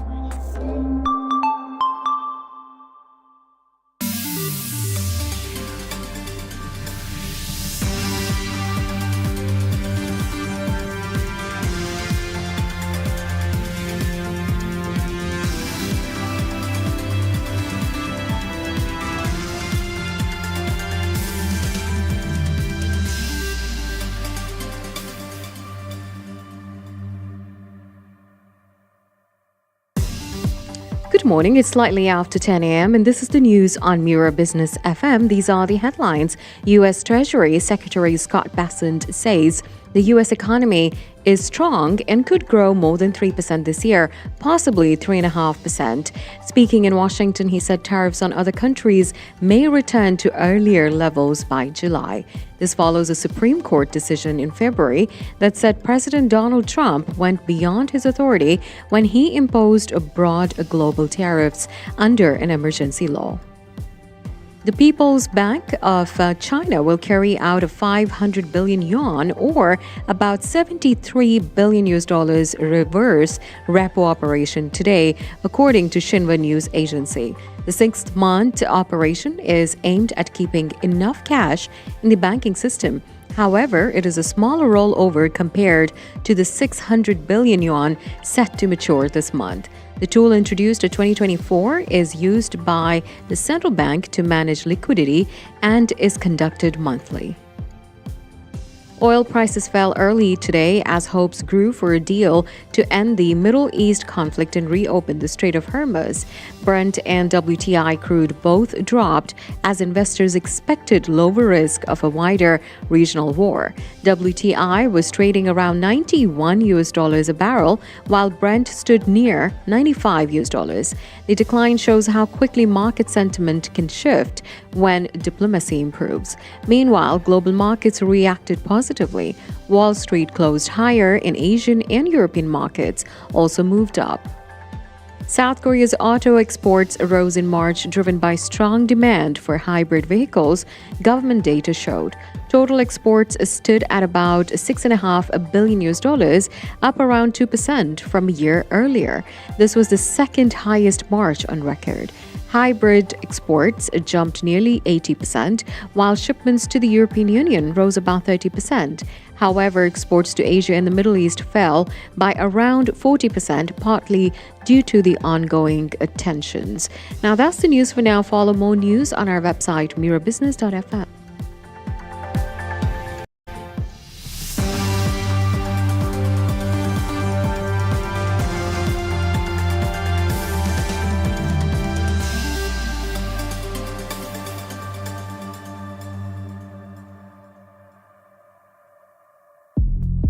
Mira Business FM. Next up, the environmental consequences of conflict. That's our next discussion point on the morning drive.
Mira Business FM, Dubai's home of business radio. It's the morning drive. It's Mira Business FM. Tensions in the region is really the topic. There are so many strands to this as a topic, but it's not just that they reshape geopolitics, they put fragile marine ecosystems at risk as well. Following a recent incident involving an oil vessel, there are concerns over the potential damage from spills, the environmental damage, and of course the question of who takes responsibility when conflict hits the water, I guess, as well. So joining us now is Dr. Asil Takshi. She is Associate Professor, let me get this exactly right, and Acting Dean at the School of Health Sciences and Psychology at the Canadian University in Dubai. It's good to meet you. Good to have you here. Likewise. Thank you for having me. So look, the environment is often kind of like the silent casualty, isn't it, when conflict spills into the maritime space. How quickly can an oil spill turn into what we would term an environmental crisis? Within hours, once crude oil or refined petroleum hits water surfaces, slicks can spread roughly up to 10 square kilometers per hour, depending on wind and current conditions. Okay. Now, the Gulf's semi-enclosed basin and limited water exchange means pollutants will concentrate rapidly. The United Nations Environmental Programme, UNEP, defines or classifies an oil spill as an environmental issue or an environmental emergency the moment that you notice your coastlines, biodiversity hotspots are endangered. And in the Gulf region, usually this happens rapidly due to the shallow water levels, the average shallow water levels in the Gulf. The Arabian Gulf is quite shallow, isn't it? It's something like 30 meters at its deepest point around about, isn't it? Average, yeah. Yeah. Okay. Remember the limited water movement because it's a semi-enclosed basin. Sure. And it's different as well, isn't it, during conflict times than, so-called peacetime when you have an accident, because access is clearly much more of an issue. There are three factors: access, accountability, and aggravation. Right. During times of peace, responders mobilize the boomers, the skimmers within what we call the first golden 24 to 48 hours for a cleanup. Now, during times of conflict, aerial imaging can be denied or difficult due to the continuing hostilities. So the golden time is missed. So that causes a delay in the cleanup. And then add to it, who is accountable for this? Did hostilities stop? That's why I said three critical differences between times of conflict and times of peace. Yeah. And if you refer back to the 1990 Gulf War, where it was considered one of the biggest oil spills, the response was delayed in cleaning up due to the lack of consent of cooperation, and this caused the ecosystem to be damaged for years and years later on. Well, the consequences are still here now, aren't they, in lots of ways? But that was a much, much bigger spill than what we've seen now. So you're not comparing at all. Yeah. No, I understand that. That was, by some estimates, 4 million barrels. By others, it was 10 or 11 million. We don't still, quite know. A concrete figure is not accounted for. Yeah. No, I've read that. So look, the Gulf is a semi-enclosed, it's a shallow sea. Water only really renews every 2, 3, 4, 5 years. A bit less. Okay. Than the 5-year span. Right. So that's a fairly unique geography. So that creates an additional layer of issue because where do toxins go? Yeah. I guess as well. If we look at specific areas, especially the mangrove-rich intertidal zones in the UAE, this is the most vulnerable area that we need to pay attention to. Why? Because these mangroves carry the highest ecological risk because they are considered as the bed for more than 60% of fisheries. Yes. Once oil infiltrates their roots, within days they die.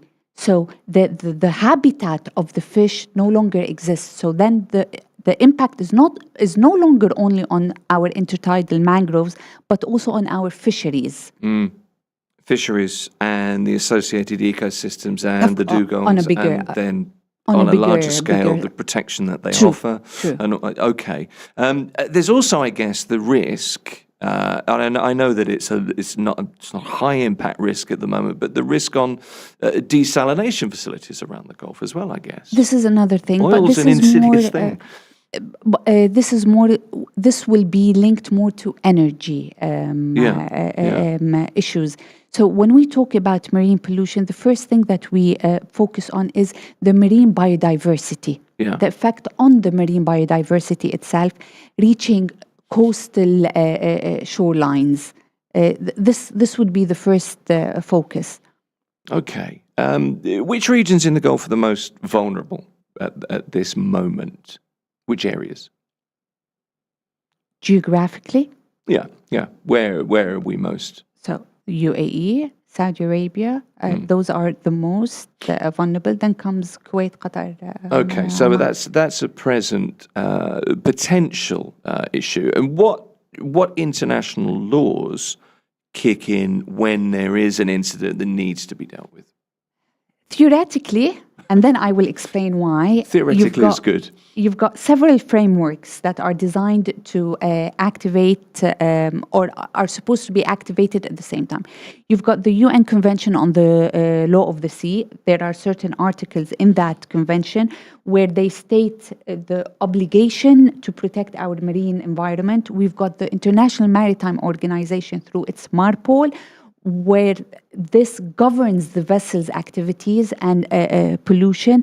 We've got locally, we've got the Kuwait Regional Convention, which UAE is a part of, Saudi Arabia is a part of, and you've got also conventions related to the civil liability and compensation fund. The International Maritime Organization serves as the principal UN specialized agency for maritime pollution. Now, I started saying theoretically, okay? Because you will tell me during times of conflicts, are these frameworks enforceable? Candidly, no. During times of conflict, you cannot enforce them because, again, international environmental law is built or is fundamentally consensual. Okay, and it depends on countries agreeing to collaborate. So enforcement depends only on countries' collaboration. And sometimes during time of conflict, collaboration stops among states. So that's why I'm saying you cannot force it. You will have to depend on a political efforts and reputational efforts, countries who want to maintain their reputation. I guess there are other priorities for people, unfortunately, at times like that, aren't there? That's why we say there's a term that hasn't been officially adopted. It is on the table of the United Nations, ecocide. I've heard the term. Okay, ecocide. Yes, environmental protection is not a priority during times of conflict because there is human life associated with this first. But again, on the long run, if your environment is not healthy, your humans will not be healthy. So it does have to be in parallel. You do have your Geneva Convention, which focuses on humans, and you've got your environmental international law, which focuses on the environment, especially when your issues become transboundary. Well, they're interdependent, aren't they? Yes. Yeah. But again, when you talk about UNCLOS that we mentioned, it doesn't fall under Geneva Convention. It's a standalone convention. But what I'm trying to say is the link between humans and environment is interlinked. Yeah. You cannot separate. Yeah. You cannot say, I'm going to focus on humans and leave the environment for a later stage. You've investigated how environmental legislation holds up during war. So if a vessel's hit in international waters during an active conflict, for example, who holds the legal responsibility for a cleanup? You've got a tiered hierarchy under which international environmental international law functions when it comes to spills. So you start with your flag state, you start with your registered ownership, the PNI club insurers, and then your IOPC fund. Again, during times of conflict, this is not applicable, okay? Because the burden frequently defaults, and at the end of the day, it is the coastal state which has the pollution will have to carry the burden of cleanup. Again, communication. There's an issue of communication. When communication cuts, there's an issue of delayed efforts to do the cleanup. So it's always the most environmentally harmed entity, if it's in terms of country, often bears the cleanup or the remediation activity. Okay, so because you have to prove also the burden of proving the aggressor in such conflicts proves to be hard. That's not as easy as we would otherwise think. That's not just checking a news report, is it?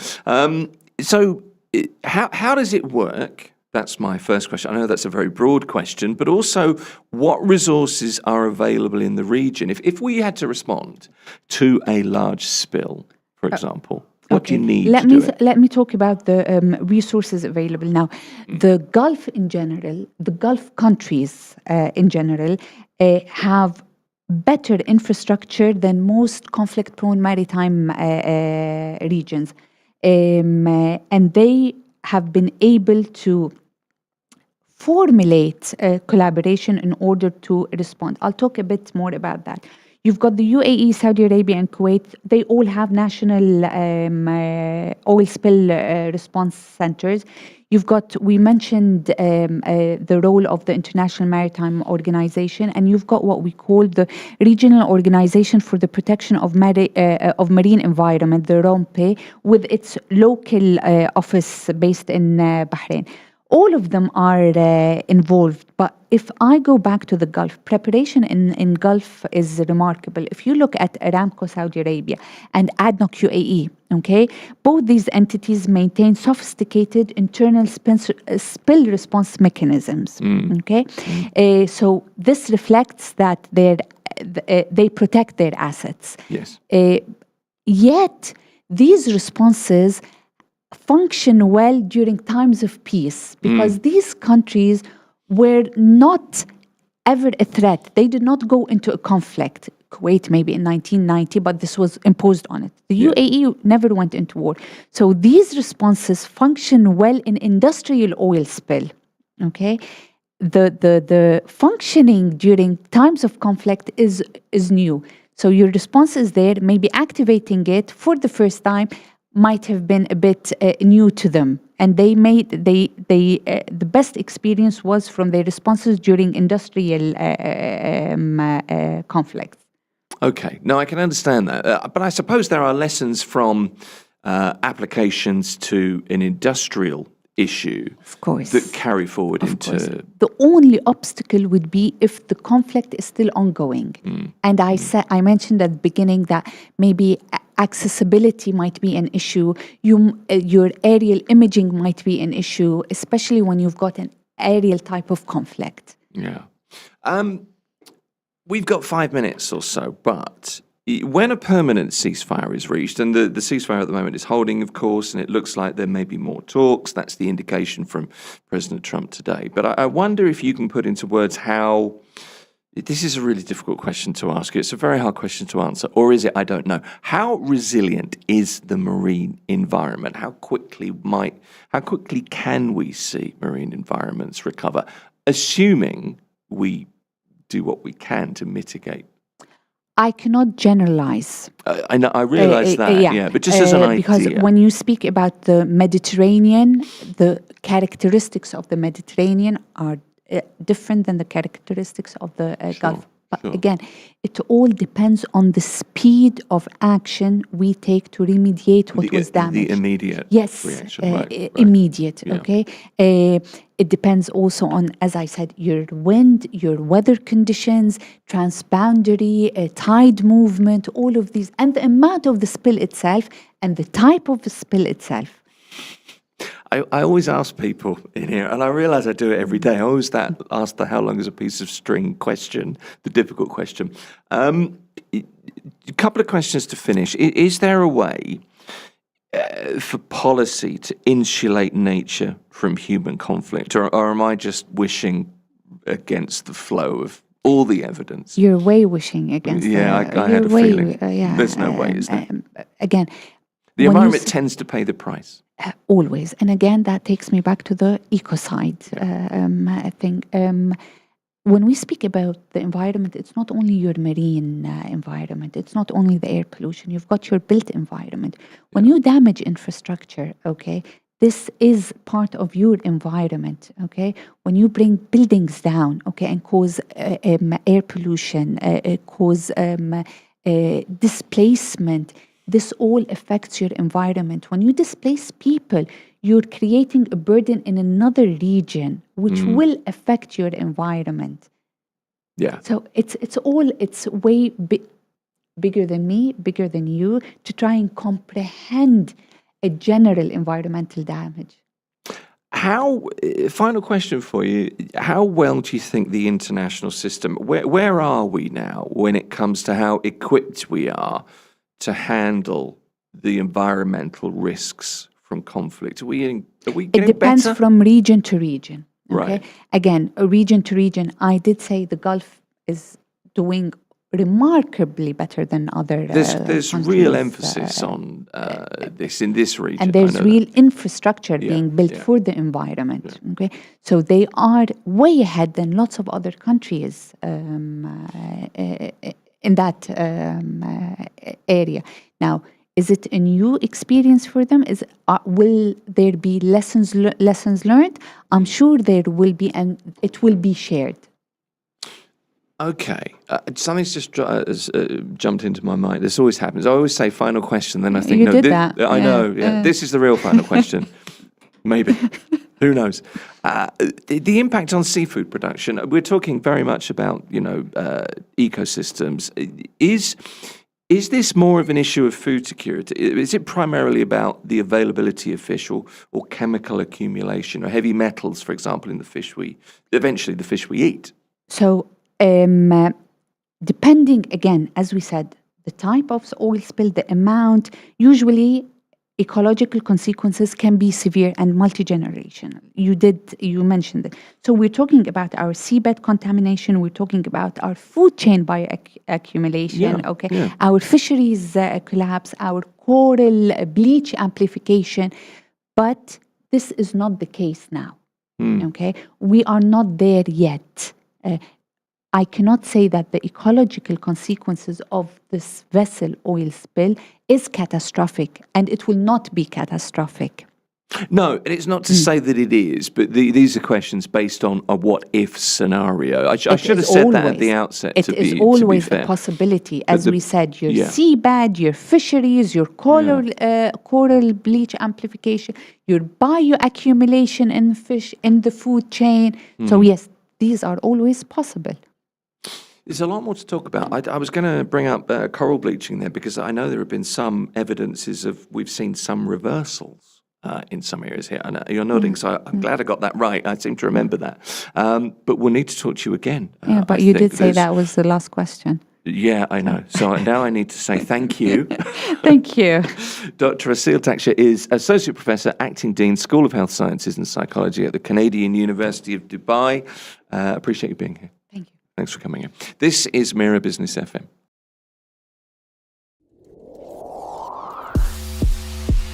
Mira Business FM, Dubai's home of business radio.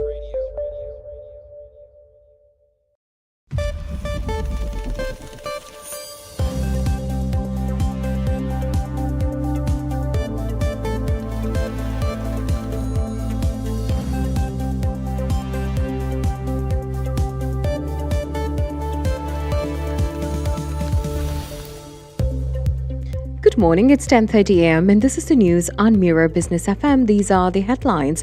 The Sharjah Private Education Authority says administrative and teaching staff in private schools and nurseries will return to in-person work from today. The move aims to ensure readiness and provide training on emergency and crisis response protocols. It follows a nationwide plan to gradually resume in-person learning. Nurseries in Sharjah will begin welcoming children again from tomorrow, April the 16th. This marks a key step in the phased return to classroom learning. The authority added that some nurseries will reopen only after staff complete mandatory safety training. This is to ensure a safe and well-prepared environment for children. Nurseries in Dubai must complete mandatory orientation before welcoming children back. This comes ahead of a phased return to in-person learning starting this week. The nationwide plan was announced by Education, Human Resources and Community Development Council. It emphasizes readiness and strict safety compliance. Following this, the Knowledge and Human Development Authority said that nurseries in Dubai as well will begin reopening from tomorrow, the April 16th. Authorities say the focus is not just on reopening, but also on helping children readjust as staff training, safety measures, and gradual routines are being prioritized to support their well-being. Dubai International Airport has ranked among the world's busiest airports for international passenger traffic, handling over 95 million passengers in 2025. This reinforces its position as a key global aviation hub. According to Airports Council International, Dubai also ranked second worldwide in total passenger traffic. Hartsfield-Jackson Atlanta International Airport retained the top spot with over 106 million passengers, followed by Tokyo Haneda Airport in third place. The rankings highlight the vital role major airports play in supporting global trade and travel with connectivity. And now, quick market and currency update. Bitcoin is trading at almost $74,000 and for those tracking remittances, 1 dirham equals about 25.36 Indian rupees, 75.99 Pakistani rupees, 33.49 Bangladeshi taka, 16.32 Philippine peso, 14.27 Egyptian pound. Meanwhile, 1 British pound is equal to 4.98 dirhams today. That's the news for now. Follow more news on our website, mirabusiness.fm.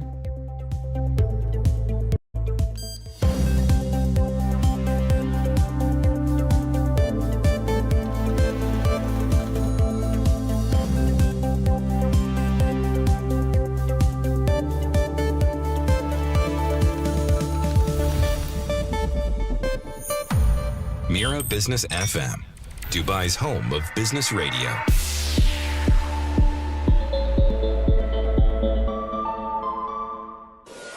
Mira Business FM, your daily guide to the markets, money, and more. It's the morning drive. Dubai's hospitality sector facing a pretty complex moment just now. Beyond rising costs and tight margins, regional tensions are weighing in on business sentiment. They're weighing in on tourism flows, of course, and also consumer confidence. For lots of operators, the challenge is no longer just about running a great restaurant, but it's about staying resilient in an unpredictable environment. And it's a reality that's been brought into sharp focus by Akmal Anwar. He's the chef and the restaurateur behind Haramanis, Goldfish and Fun Coolio. And he's recently being, I suppose, fated is the word really. He's been talking about the operational pressures facing the industry and why, despite it all, there is still reason to stay optimistic. And he's here. Akmal, it's good to meet you. Good morning. Thank you for having me here. You're very welcome. I wanted to start off with your post from a few days ago, which was a pretty simple post. It's a brief video of one of your restaurants, and it's the harsh reality. And I'll just read the post here because it hits quite hard, I think. While others take opportunity to show moments of how busy their restaurant is, I take this opportunity to show how I deal with my real world. I came back from Singapore yesterday to strings of phone calls and messages for payments, a trip from one office to another to settle issues. For some, I had a good understanding, and some I had to beg. I'm not ashamed to share this. That's just part of life. People don't show. I've been in the game for a while now, and honestly, this is nothing like what I remember tough was. Another day passed, and we hope tomorrow will be better. So, what made you speak out right now? What was it that made you think, no, I'm going to share exactly how I'm feeling here? Because this is not the kind of post that people expect from restaurateurs. So I got back from Singapore on Tuesday. Yeah. So I've been away for like 2.5 weeks in Singapore. So back in Singapore, my mind is just in Dubai. Okay. My body is in Singapore, my mind is in Dubai. My guys are on WhatsApp groups and saying that, oh, we can't buy this, we can't get this and that, price go up. So you know what, I have to go back. I cannot leave my boys behind. So I came back. The moment I stepped into Dubai, I could already feel this pressure on my chest and my shoulders, you know. It was real pressure. And the next day, I catch up with everyone. So immediately, when I turn on the Dubai number, the company number, it was payments, it was bills.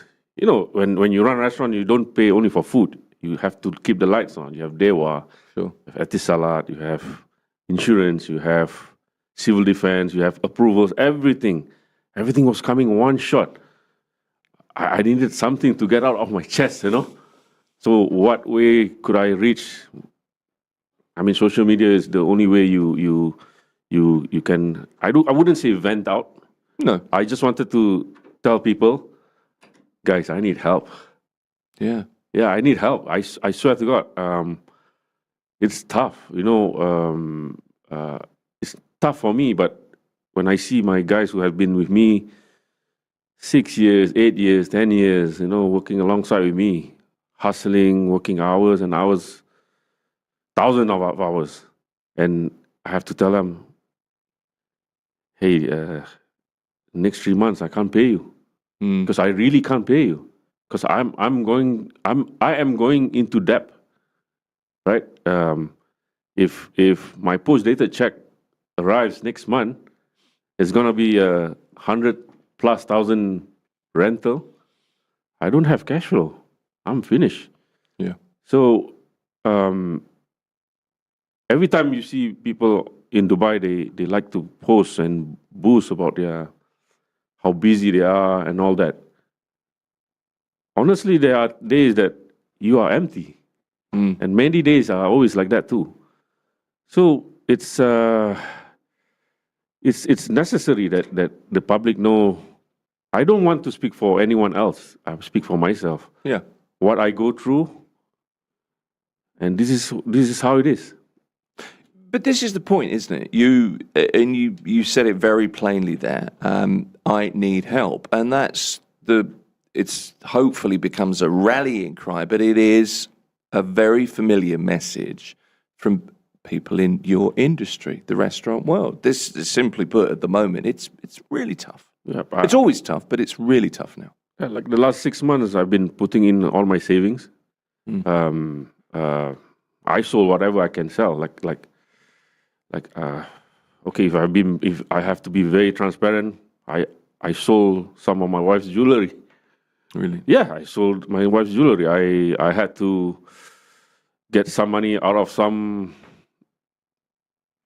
friends just to pay up 30,000 for last month's rental top-up, or the supplier had just deducted the 10,000 I gave on deposit because they didn't inform me. They just deducted, and bank now is like, oh, your check bounced and you got to pay penalty.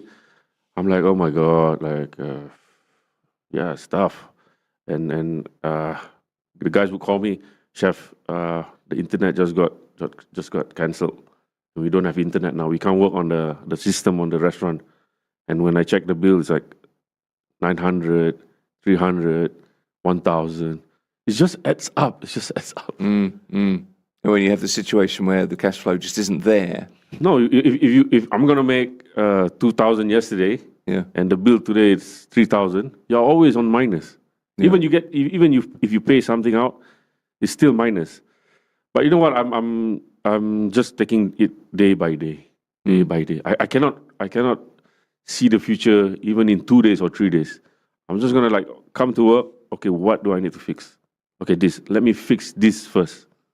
I'll fix that, and then what's next? I'll fix that now, and then that now.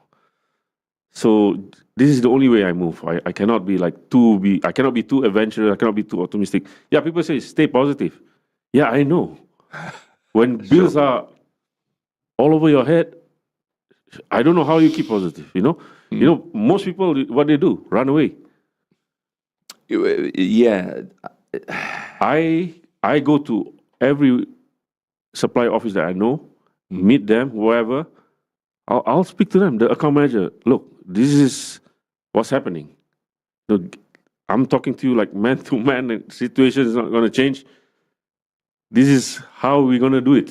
If you want to get paid, and I want to get my salary, carrots and potatoes, this is how we're going to do it. Well, this is the thing at the moment. These are the difficult discussions. You don't want to have these discussions. You don't want this to be this way. No. But these are the things you have to do. So these lines of communication have to be. The line has to be open, but the communication, the conversation, has to be even more open. Yes, you know why I decided to do this? Because when I grew up, I saw my father run a hawker store, a business, and my mom. So when they go to suppliers, it's face to face, and they pay cash. So you feel a bit, as someone who supply you something, if you had given them some face, talk to them, don't run away, pick up your phone, speak, I think they will appreciate this better. But if you decide to not answer your phone, try to run here, run there, this creates problem. Because at the end of the day, everybody needs to get fed. Right? Everybody needs their money, everybody wants to eat. Sure. But if you talk, you can work on something out. I think for me, that's my principle. That's how I do things. Well, hopefully that works because, look, I've worked in a company where credit control was everything, to be honest with you. And there were months when we were unable to pay immediately. But I always thought, as much as you get some abuse and you have to take that because you're late, when you talk to people, it's generally better than when you don't. Yes. Isn't it? Yes. Do you think that maybe that, you grew up, you mentioned it there, your parents had a hawker stall in Singapore. That's kind of street level DNA, isn't it? I suppose that's where you kind of come from. It's very straightforward. Yeah. Do you think that's made you a bit more resilient? Looking at your mother and father paying in cash, rather than being a corporate-backed restaurant group, does that make you a bit more? Do you feel that helps you? Funny thing, you asked me the question, just before I left Singapore, I was just sitting down with my mom and dad. Right.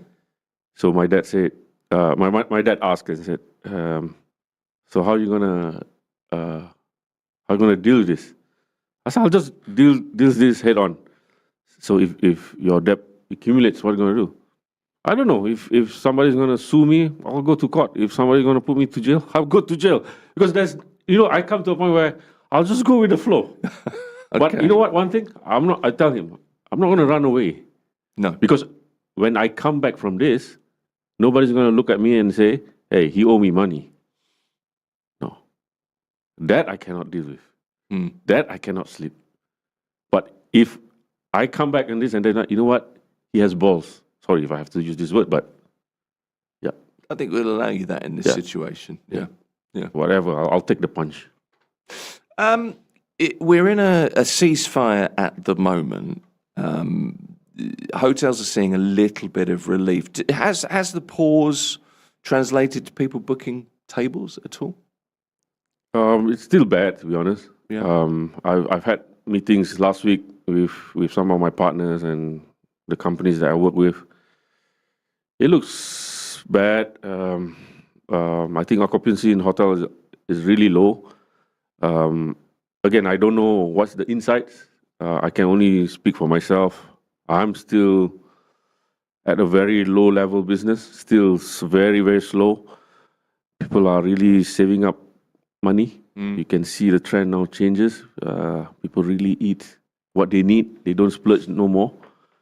So next week, actually this week, I'm doing an initiative between two of my restaurants, Fankulio and Harumanis. You pay 150. So I will not use my menu anymore because it's pointless. Because, for example, salmon from 30 dirham goes up to 80 dirham per kilo. I cannot charge the customer 3 times. No. So it makes no sense to do my menu anymore. Yeah. So you come to my restaurant, 7 p.m., you pay 150, I'll cook you from my heart.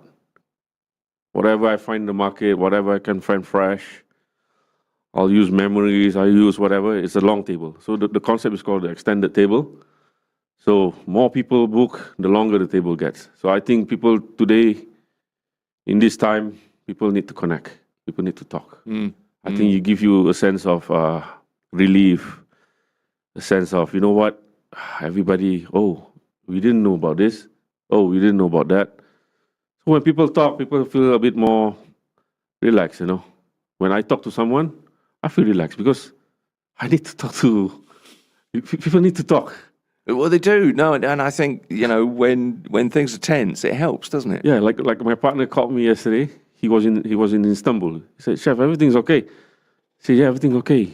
He said, "Yeah, it's good to hear from you." Yeah, good to hear your voice too. I don't know why, but just connection gives you a sense of calms you down. Everybody needs to calm down. If you're calm, I think all of us will get through this. I think pretty okay. I think Dubai always come back, no? I do think so, and I think that's a really important point to make. The Dubai bounce back, the attitude, the sort of can-do attitude. I think Dubai bounces back a lot quicker than probably most cities, and the country bounces back quicker than most countries. And hopefully we're looking towards that. But you can only, face where you are at the moment, can't you? This is the thing. You talked about the long table there. I mean, aside from people booking and taking advantage of an offer, for example, when you change your style, you've essentially had to throw out the menu, haven't you? Yeah. So you're using what's available, and you're kind of working what's available from the heart with what's available. Does that help you at a time like this, where you have to go right back to basics and use, the experience of, I don't know, a recipe your mother used to make or your father used to make or whatever? How does that help you in, mentally? I think I feel less stress. Not trying to be, how do I put this? So if you have a menu in your restaurant, you're trying to impress everyone. Yes. Right? Yeah. Now I'm not going to do that much. I'm just going to feed you. And my intention is very clear that that table will support my payments, my staff salary, my rent. It's not for me. It keeps the life of the restaurant going. If lights are off, water's switched off, everybody loses their job. Yeah. So, we've got calls saying that, Akmal, I'm going to donate 10 seats. I'll pay up, just invite anyone. So people are really coming forward and... Really? Yes. That's a real community. Yes, and some people will be like, how many people do you need? I'll bring my whole office. So, I feel so good. You can't pay for that kind of goodwill. No. That's there or it's not there. And running a restaurant day to day like normal, I don't get this. Yeah. I feel like, it's 150. And then I've also mentioned that if you think we deserve better, if the guys deserve better, at your own discretion, give more. Yeah. Okay. 150 today in Dubai is nothing. Like in prime Dubai, 150 is maybe 10 years ago. Where do you eat 150 anymore? I think there are a lot of things I think everybody has, or in some way has a memory, but a lot of people have. I have one particular favorite restaurant. I was talking to somebody at the weekend about it, and he was like, I've never heard of it. I said, no, it's just a really small place, but it's just a really cool place, and the chef's great. She's a Palestinian lady, and she does all this amazing stuff. And I realised that I'm selling this place I have no interest in at all financially, but I just really like the place. And I think a lot of people feel that way about maybe it's a particular style of food, or they love the chef, or they just really like the ambience, whatever it is. That kind of goodwill is really hard to generate. I don't know how you do that. I think Dubai also like to see how when you have less, you give more. Mm-hmm. Because the last 2 years, the city was on steroids. True. I couldn't keep up, to be honest. I bet, yeah. Wow, the amount of restaurants, big restaurants, the groups that came in, the Bing Bang Bling, whatever you call it. I just... That's a great name for a restaurant, by the way. Bing Bang Bling. I like that. You should use that. I sometimes I say to my wife, man, we are way behind now. Way behind. Really? How do I keep up? It's impossible, you know. The investments are on a next kind of level. And then this has to happen. So I just feel I just needed to stay in my lane. Yeah. Right? Just stay in my lane, do what's best for me and my team. Give your best, and I think things will come. I think naturally. I think it's interesting talking to you because we went from the post, which was the harsh reality, to your situation, which is a difficult situation, and you're very open, you're very honest about it. But you've still got in you, and this is something that I've noticed a few times.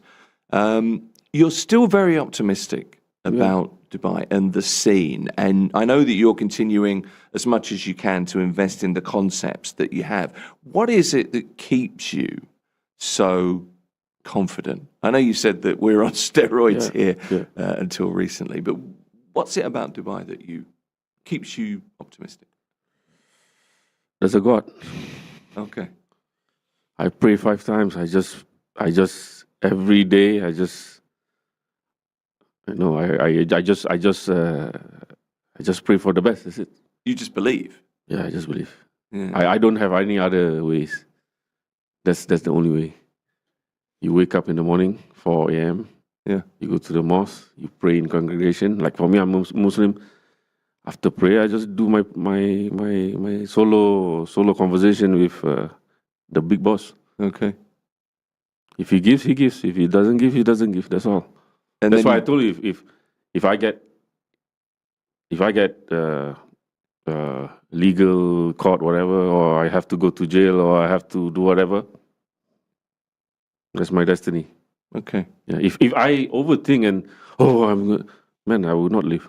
Well, maybe this is the time to not overthink. Maybe the way you're dealing with it is just as things come, you knock down the obstacles as they present themselves, don't you? Because I have people looking up to me and waiting what's my decision. Yeah. If I come with a certain energy and disappointed and upset and don't know what to do, how do they even feel?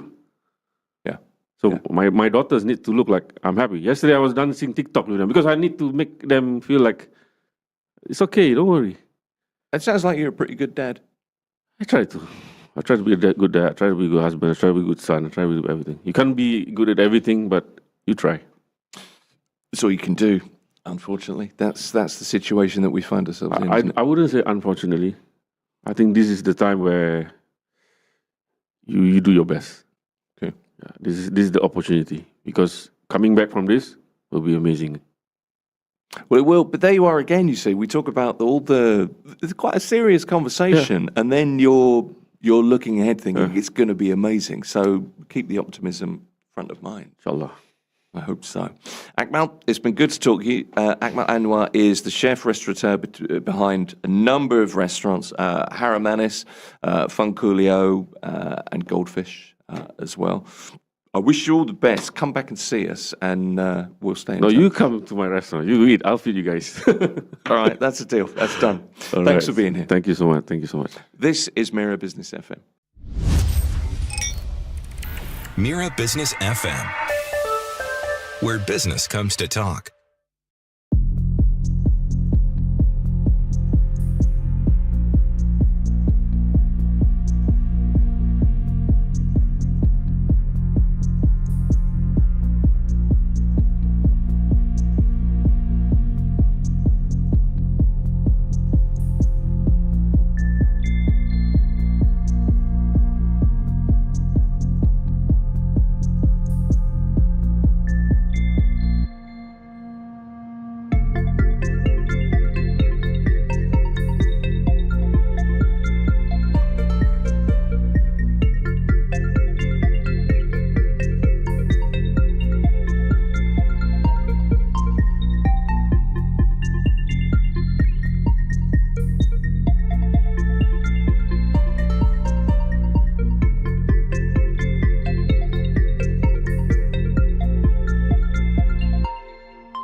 Good morning, it's 11 a.m. and this is the news on Mira Business FM. These are the headlines.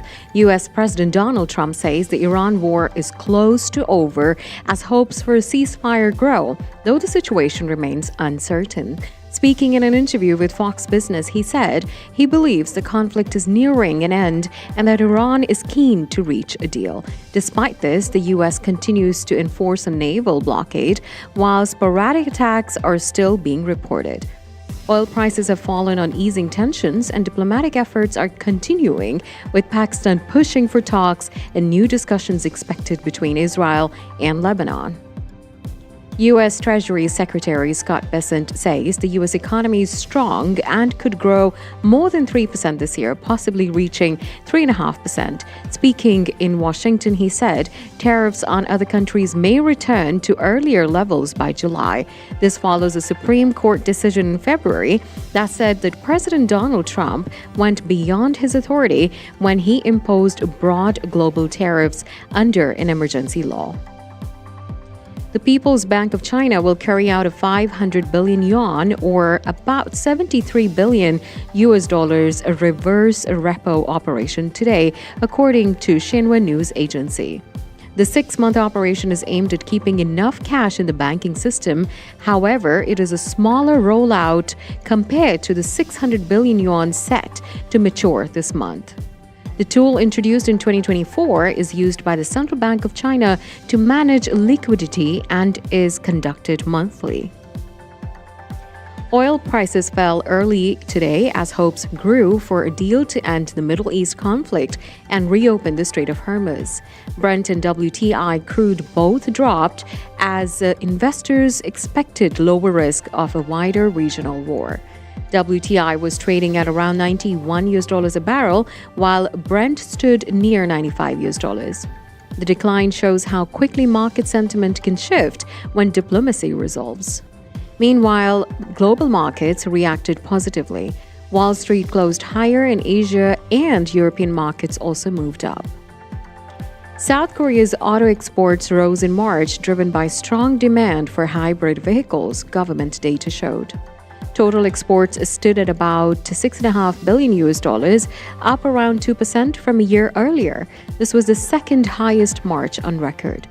Hybrid exports jumped nearly 80%, while shipments to the European Union rose about 30%. However, the exports to Asia and the Middle East fell by around 40%, partly due to the Iran-US conflict. That's the news for now. Follow more news on our website, mirabusiness.fm.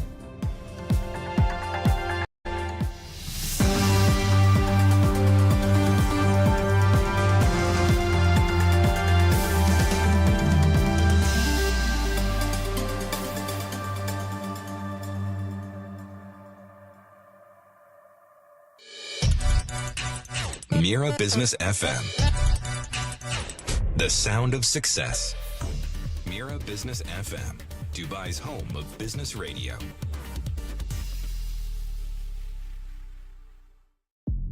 It's the morning drive. This is Mira Business FM, and we're talking currency markets. Now, they move fast, they maneuver very quickly.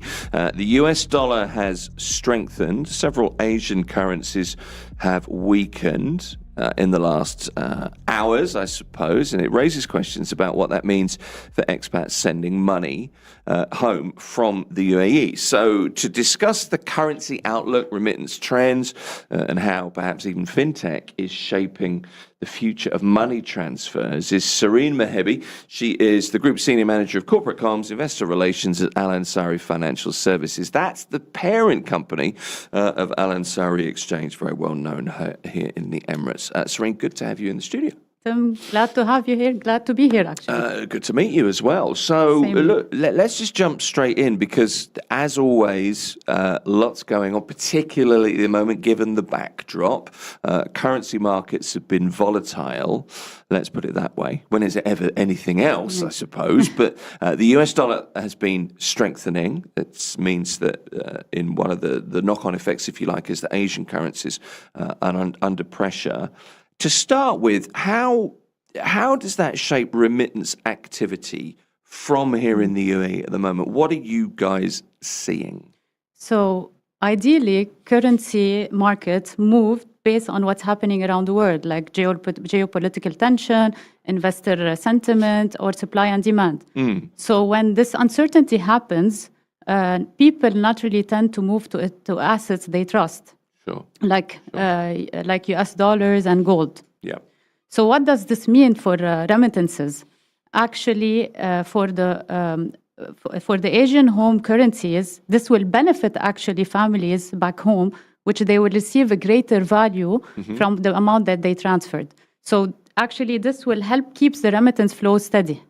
Okay, so currencies like the Indian rupee, Pakistani rupee, the peso, the Philippine peso, the Bangladeshi taka, when they weaken against the dollar, how do expats typically react in terms of what they send? What's the habit, if you like? Okay, the habit exactly when this weakens in the Asian currency. So actually, expatriates do not pull back. They send even more. Really? They want to support families and their own families. Especially, they want to take advantage of the rate while it lasts. Sure. So their family receive more value of the money than being transferred. Do you expect the volatility that we've seen in the currency markets to drive higher remittance volumes right now, particularly across from the UAE, the corridors from the UAE?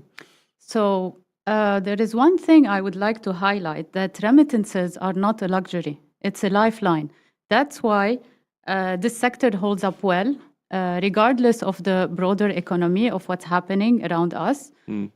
People still need to send money back home, and this is essential. And they usually tend to rise according to key occasions, holidays, and even when the exchange rate is favorable, this is when the opportunity arises.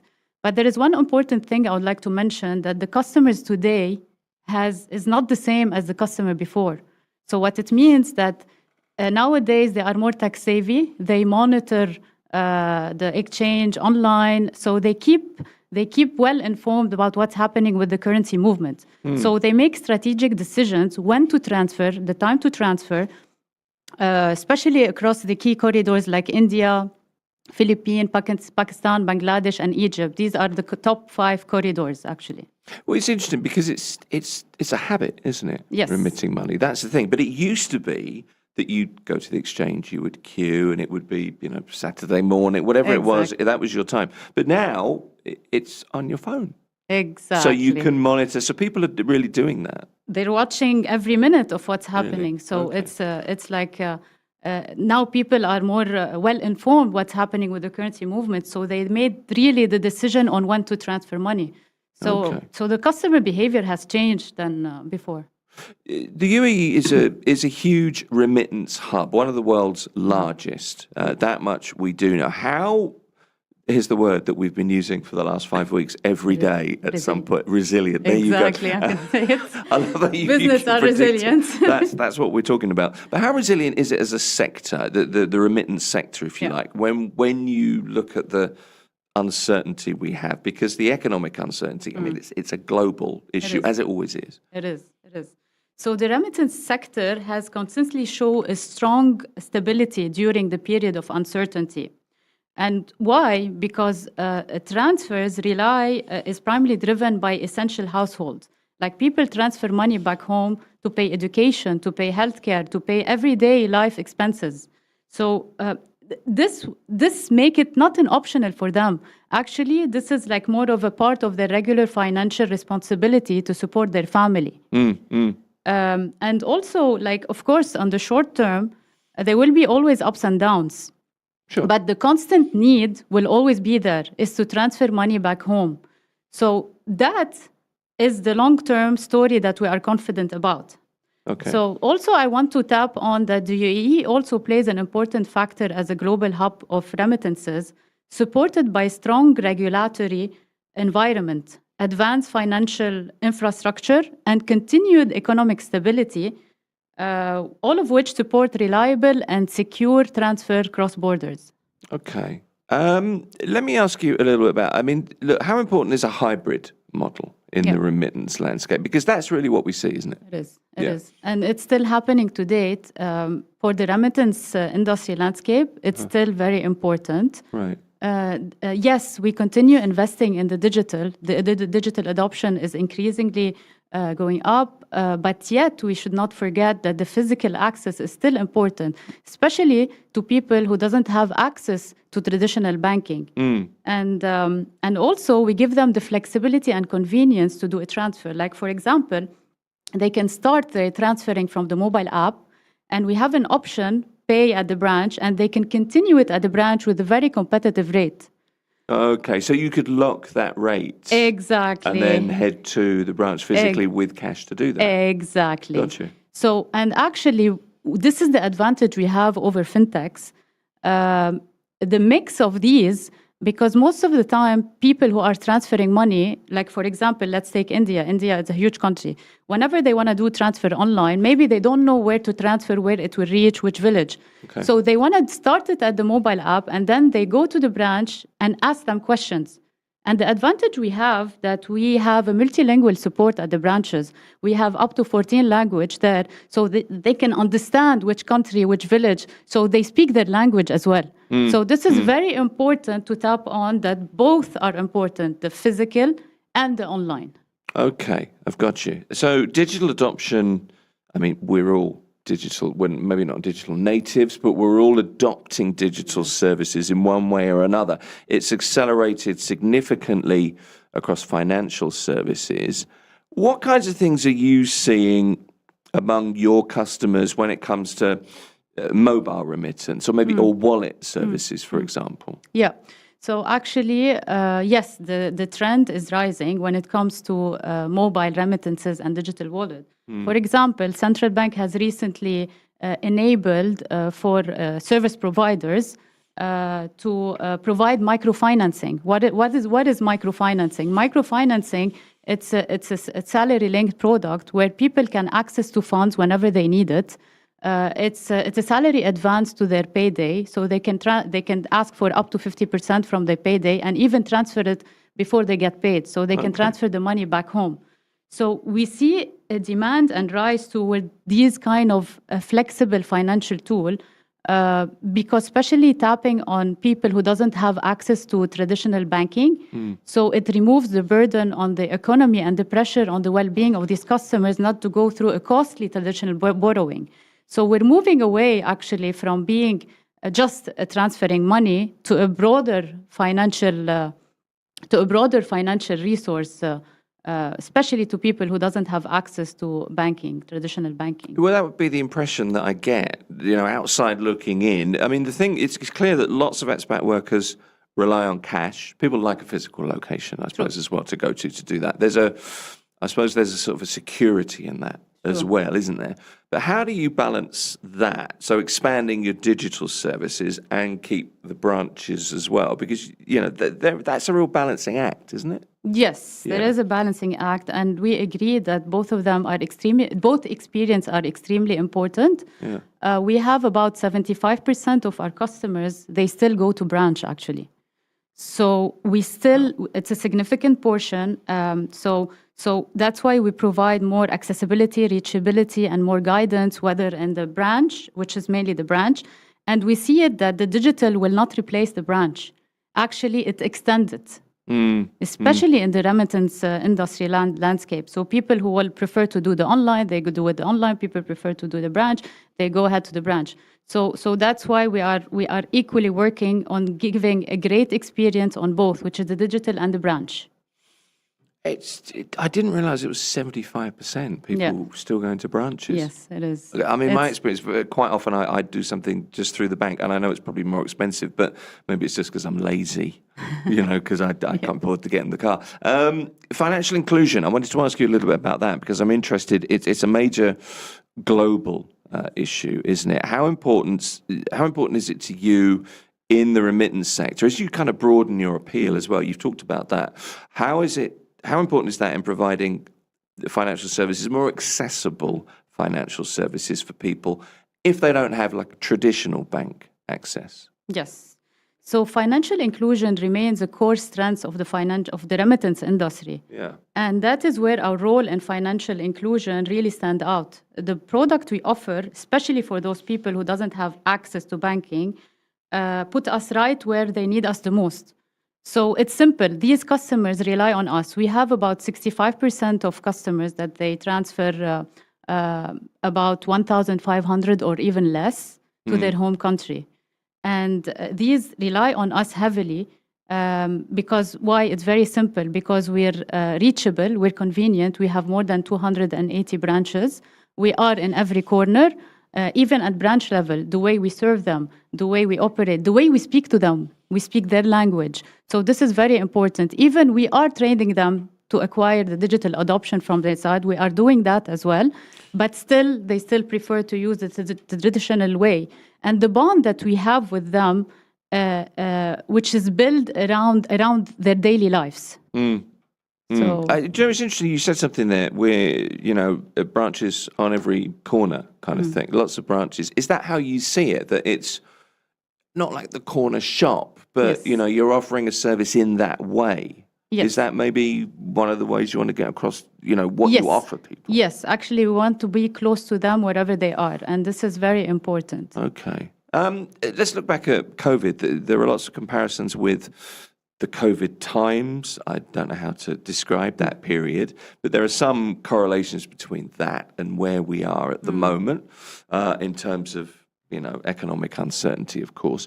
Remittance services were classified as essential in the UAE during COVID. What were the lessons at that time for the industry? And as well as that, are there any of those lessons that you are currently applying at the moment? Yeah. Actually, it's a great question because when the world came to a standstill, we remained open. As you mentioned, we were designated by authorities as essential, similarly to hospitals, pharmacies, banks as well. So every single branch remained operational. And that was not just a business decision. It was more of a responsibility we felt deeply. So think about who our customers are. Customers, they are relying on us to transfer money back home, disregard of COVID or not, what's happening. So we have 65% of these, they are transferring money. And they are often on tight budget and they don't have any other financial option available to them. Sure. So a closed branch, to be honest, is not only an inconvenience for them. Actually, it's a real problem to real consequences to thousands of families across borders. So the biggest lesson we learned how resilient is the remittance behavior itself. So the remittance is not only resilience; it's essential actually. So people continue sending money, and according to World Bank, there is a trend about the remittance behavior, that people still continue to transfer money despite of the uncertainty, whether COVID or whether the geopolitical tension we have. I would think it's even more important in times of uncertainty. Exactly. There's that kind of fear factor. Am I going to be able to do it? It becomes even more of a priority. Exactly. Maybe. There's some questions that I wanted to ask you, a few questions that have come in, actually. First of all, let's look at Jesse. This is interesting. Is there the best day to send money home? Jesse's clearly from the Philippines. Is there a good day to send money to the Philippines? Actually, there isn't the best day to transfer money, but what I can say, they can, first thing, they can monitor the exchange rate. And as I mentioned, when the home currency weakens, that means they transfer more because they're back home, they will get more value out of it. So the first thing they can do is look at the exchange rate. And the second thing, what I can advise, is to always go through the license-regulated channel. Because yes, it might be cheaper to go with an unregulated channel, because some of them are providing free remittances, but that doesn't mean that their money will reach fast, or there would be no security to that. So it happens, like people go through unregulated channels and they transfer money, but the money never received, or even the money takes time to reach. So this is my advice to Jessie. She needs to look at the exchange rate and then look at through which channel she is transferring. She needs to follow the regulated license by central bank. That's very important. Yeah, okay. Muzammil, two questions actually from Muzammil. The first one is this: how do you stay competitive with new players? People like, and these are convenient things, Jingle Pay or Kareem Pay or EN Money, for example. Yes. I know we have seen lots of fintech players actually emerging. And as I mentioned, one of our advantage that we offer is our hybrid model. And this is something that they don't have. We have this infrastructure set to cater to all type of customers. And another thing that the remittances is our core business, unlike fintechs, it's not. So what we do, fintechs, they deal with aggregators. For us, we deal directly. We have a direct relationship across more than 250 banks globally. And this shows, this will improve actually reachability, access, and even the quality that we are delivering. So, and as I said, that we are everywhere. People can start here. If they have questions, they go to the branch, they can ask. And this is something fintechs, they don't have. Okay, let's look at Muzammil's second question, because I'm looking at this as it came in and thinking I should be following rates much more closely, because I don't pay enough attention, and I could probably save some money here and there. But so that's what I'm thinking when I'm reading the question. But his question is, if FX rates are the same, or there's very little difference between them, why would you use a traditional remittance service like Al Ansari, for example? So FX, it's only one part of the remittance experience. Okay. So it's like the whole component. When they wanted to exchange money, of course, they want to transfer as well. So that's why, as I said, that it's our advantage if they want to do all these experience. They can come and exchange money, and if they want to ask how much rate for the transfer, they can do so. So it's not only about the FX exchange; it's the whole experience that we give. And as I mentioned, remittance is our core business. So this is something, and also I would like to tap on is the trust. We have 60 years. I was just thinking that. That was the word in my head. Exactly. Yeah. Actually, this year, a special year for us, we are celebrating the 60 year. So we have built trust across generations of customers, and that doesn't happen overnight. Exactly. So this is something to be proud of. Yep. And we are credible, we are licensed, and that's something actually to... well, it's critical in any financial service industry sector, isn't it? That trust is the key thing. It is the key thing, exactly. We got time for a couple more questions. There's two here that I think are probably worth asking you. Do you think at the moment people are moving money faster, or people holding on to their money longer? As I mentioned, this business is highly resistant, highly resilient. So often it rises according to occasional holidays, some key occasions. And especially when the foreign currency weakens, we often see a trend rise in that. So they need to keep monitoring the exchange rate and also make sure they transfer through the license, through the right channel. Do the research. So really. Exactly. Yeah. Do the research, exactly. Okay. Final question, no name on this either. What are the biggest mistakes? This is the advice question, I think. Yeah. The biggest mistakes that people make during currency volatility? What comes immediately to mind? To mind, okay. So I'm going to tap on something that, as I mentioned, that this is essential. Remittance is very essential. Like the petrol, even it goes up and down, people still need to transfer. So that's a good analogy. I like that. Okay, yeah, I'm going to use that. Yes, exactly, yeah. So now the World Bank, usually they do annual price check. So the cost of remittance cost on average globally, it's 6.3%. But for the UAE, it's less than 3%. So the remittance cost is lower. It's on the lower side. So what I can say that the first mistake they can do is not monitor the exchange rate. Okay. They can still transfer because, as I said, the low cost of remittance is low compared to other countries. And the second one is the mistake they do is they don't transfer through the licensed and regulated channel. Okay. So that's very important to keep in mind. That's much more of an issue than I realized. You've mentioned that a few times. It is an issue because it's emerging a lot. A lot of cases we're hearing people are transferring money, the money is not reaching. you were seeing a lot of rise of fintechs. They're offering free remittances, but that's not going to last. It doesn't mean because now they're bleeding money and then they're going to go back and set their own rates. So what they're doing, they're getting attention of the customers. That's an incentive to exactly, people, exactly. It's an incentive to create stickiness for them, and then they will start charging. Okay. So that's very important actually for people to understand that, because people, they're seeing lots of ads and do this free remittances all the time, and even they're giving them cash, even some money as well, some fintechs. Yeah. Really?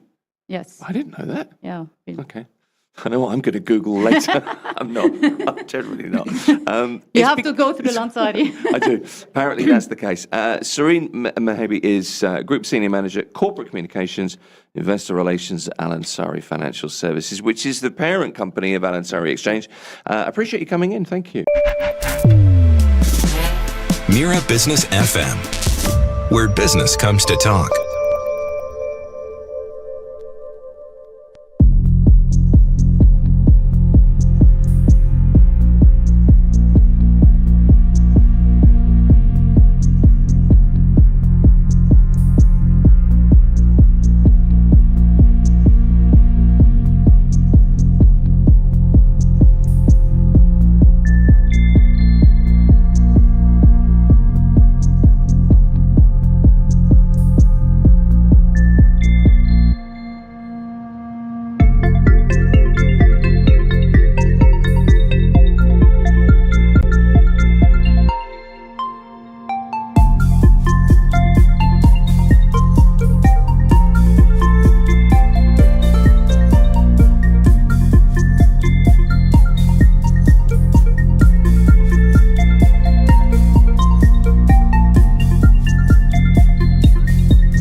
morning, it's 11:30 a.m. and this is the news on Mira Business FM.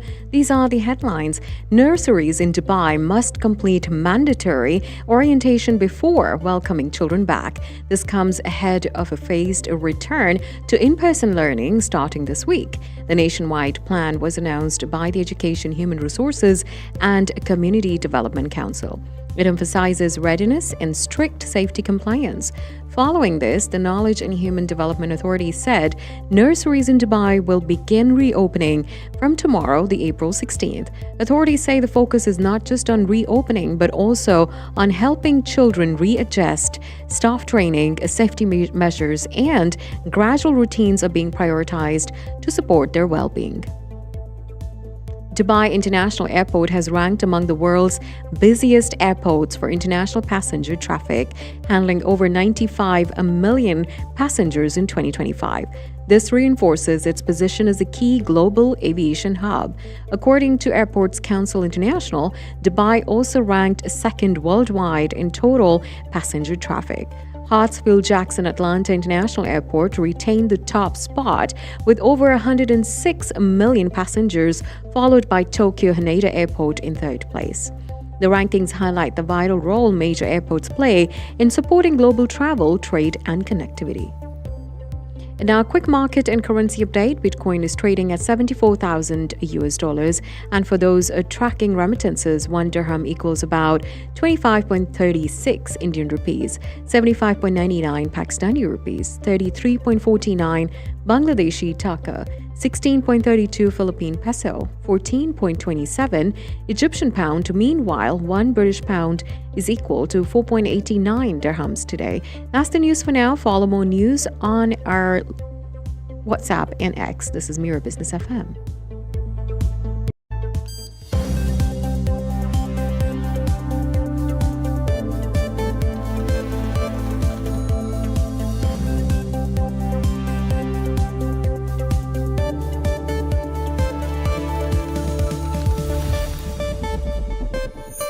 Mira Business FM. The sound of success. Mira Business FM. This is the Morning Drive. It's Mira Business FM. Good morning. So, phishing now drives more than 75% of cyber breaches in the United Arab Emirates. And the sad fact is that finance teams are firmly in the crosshairs. Now, as fraud tactics grow even more sophisticated, the risk is shifting from IT to the people approving payments. Almost the human firewall, I suppose, is one phrase that we've seen used.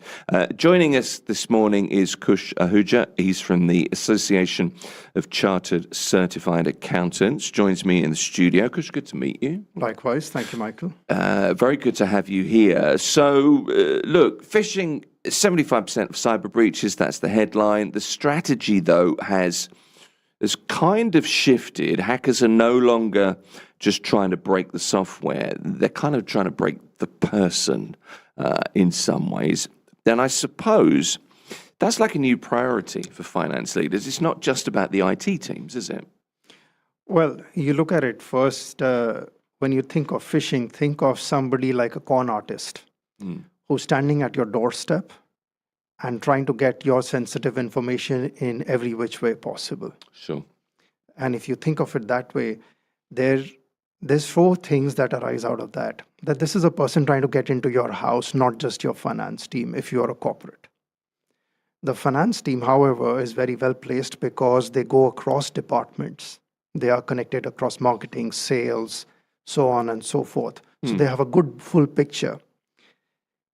You have to remember that when fraud, phishing, some of these things happen, they don't just impact any one of these departments. They impact the business, its ability to make profit, the liabilities that arise.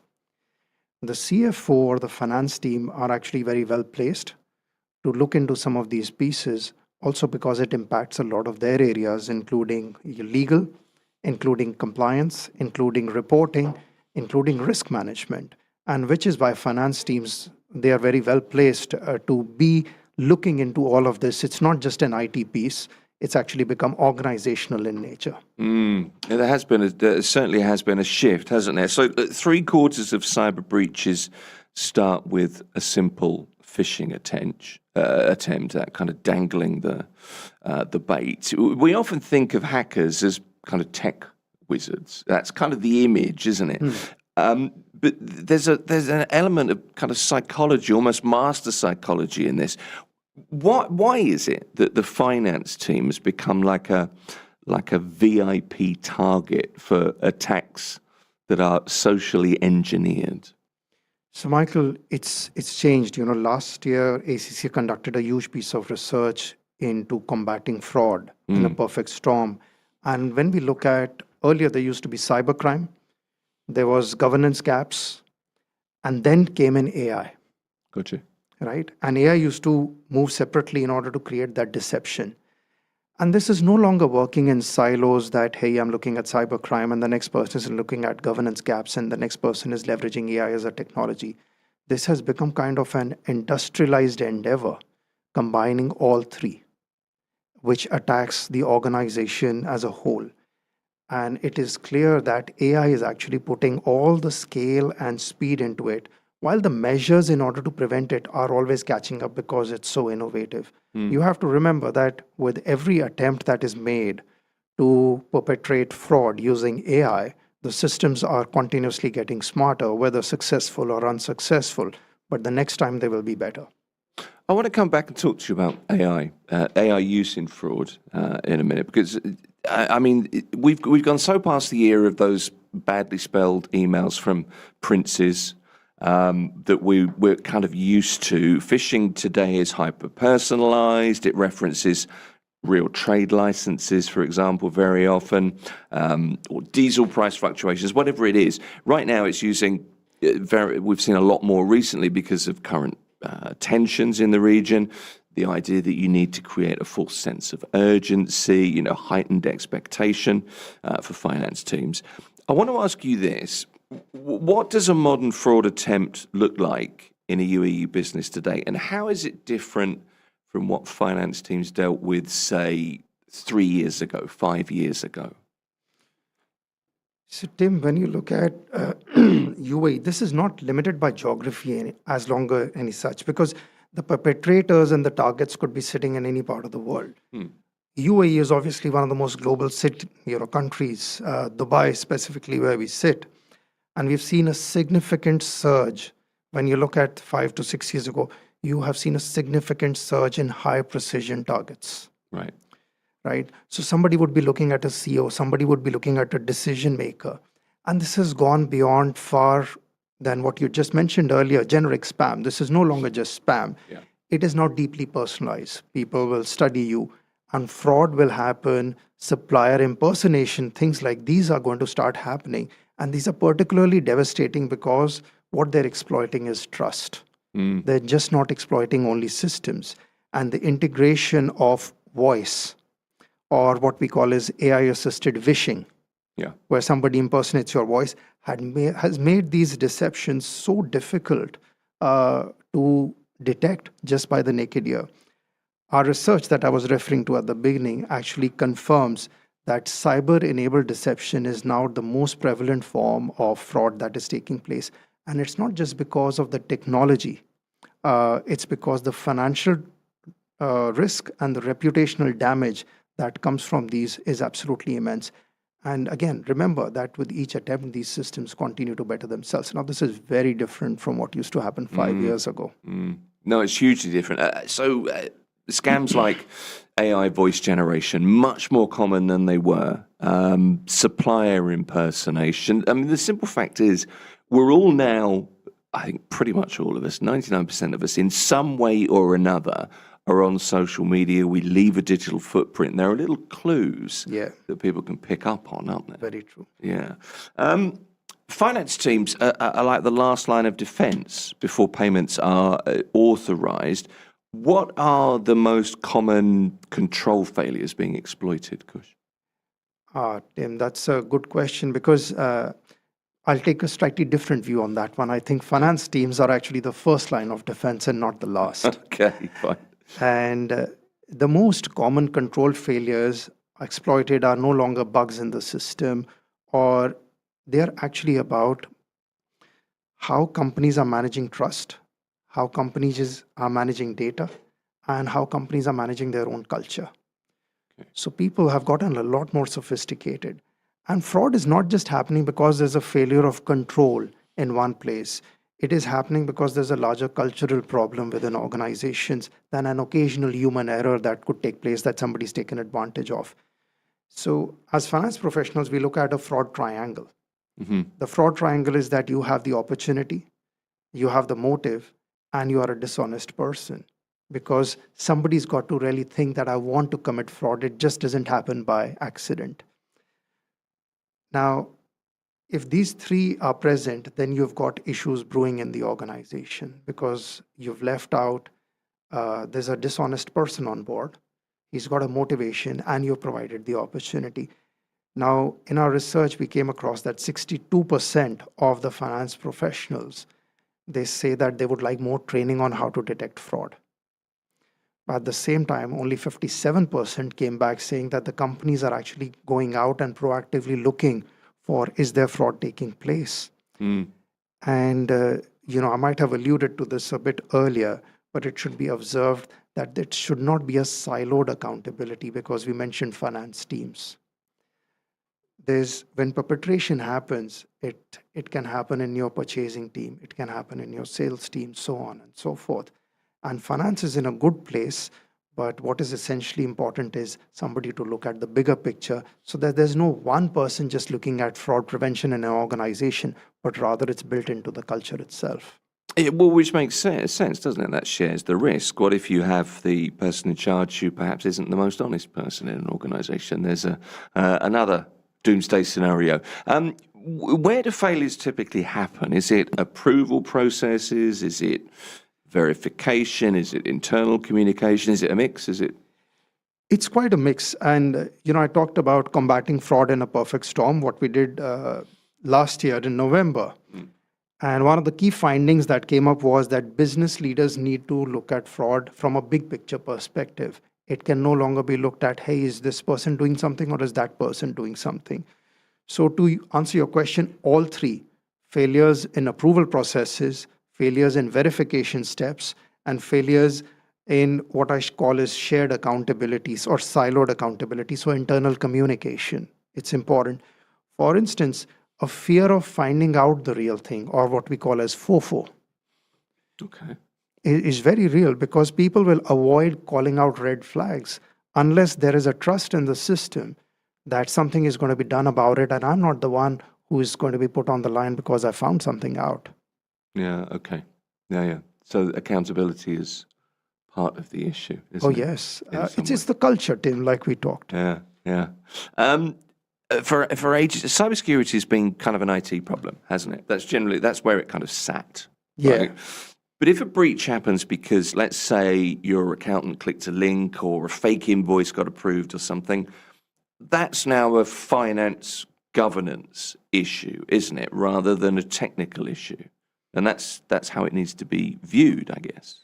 Tim, again, with the size and scale of operations today, the fact that somebody would click on an unverified link can happen anywhere in the organization. It just does not need to target the finance teams because systems are all integrated. Right. So you could very well send this out to anyone at all and not just the finance team. But yes, the implications are very well financial. So that is where the finance teams actually come in. Because they are the ones who have views of what is happening to financial data, what is happening to risk, what is happening to reporting, what's the liabilities that can get created out of it. So while you may have an IT vertical, but all of these verticals need to talk to each other because today the spammers are not going to send out a spam only to the finance team. They can send it out to anyone. It's a numbers game, isn't it? Yeah. Akka, the Association of Certified Chartered Accountants has been evolving professional standards for, well, it's an ongoing process, the ethical frameworks as well. How does training a finance professional in 2026, given everything we've discussed so far, how does it differ from? It seems amazing to say 2016 was a decade ago, but let's go back a decade. To there. Look, I believe that whatever you learn when you're going through a qualification should be relevant when you finish it. And ACC is constantly updating its education standards, professional standards, ethical frameworks to make sure that what our members are getting is the most up-to-date and relevant qualifications. There are research-driven syllabus reviews happening. We incorporate emerging technologies like AI and data analytics. We ensure that people know about sustainability reporting and whatever other evolving global standards coming in around accounting. Now, it just doesn't end there. What we are also looking at is that the people who have already qualified, they also still need to be at the cutting edge in order to be able to deliver. So we've got something called continuing professional education or continuing professional development, which all of our members need to go through on an annual basis. Next year, we are introducing a major update, what we call our innovation in learning and assessment. And the ACCA qualification is actually getting redesigned in order to look at future-proof skills, incorporation of AI, technology, sustainability, and employability. Now, this updated structure is going to feature new interactive learning experiences. It's going to enhance practical skill sets and application, and a simplified pathway on how to go through the qualification, pardon me. This redesign ensures that the qualification remains relevant for a profession which is ever evolving and with support for existing students as they go through it. Can we take an example? You talked about AI a number of times for obvious reasons, and AI is being used to draft these perfect kind of error-free phishing emails. It's in multiple languages. The approach is really smart. From one perspective, how does ACCA training the next generation of accountants, how does it work when it comes to spotting AI-generated deception when it is so 100% authentic to so many eyes, you know? I think that fraud professionals, Tim, overall are equipped to manage fraud through a combination of stuff. It's not just pinpointing what is AI generated. They've got the technical accounting knowledge. They have exposure to forensic accounting techniques. They have got the professional skepticism because that is built into how they are trained through the qualification. And they also develop certain key skills like analyzing financial data, assessing risk, looking at how organizations are managed, what is the management framework. They also understand things like regulatory compliance, anti-money laundering, and they have a touch of being able to leverage digital tools themselves like Python, SQL, being able to see where there are anomalies in data in order to find out if fraud has happened or if there's something going wrong. So it's not about looking at a specific instance, but about being systemic about it in the nature that, is this looking a little off track? Do I need to investigate this a little further? This data doesn't seem right to me. I need to look further into it. And that is where professional skepticism and all of those pieces come in, because when you look at the larger picture, you can drill down into where the issues are. You see, it's hard that, because if I had an email the other day from my phone telecoms provider, and it was, your bill is due. So I thought, oh, fine. So I looked at the bill and I thought, I don't recognize that number, but it was clearly a really well-made AI-generated scam. At least I think it was, because I don't have any of the numbers. So I didn't click anything. I went to my bank account where it's all set up, and I thought, well, I wonder if there is a bill due, and maybe there's a mistake somewhere. There wasn't. So my policy is I just ignore stuff, because I figure if you want your money, you're going to ask me again, and then I'll pay it, and it will work out in the end. But if you're at work, and it's incumbent on you to get stuff done, and there's the pressure of getting things done. You need to have the skills, the kind of the savvy, the mindset, don't you? Yeah. In order to manage that fraud and manage the cyber risk as effectively as you can. And I think that's something that I wonder how you encourage that, how you inculcate that, how you teach that to the up and coming generation, if you like.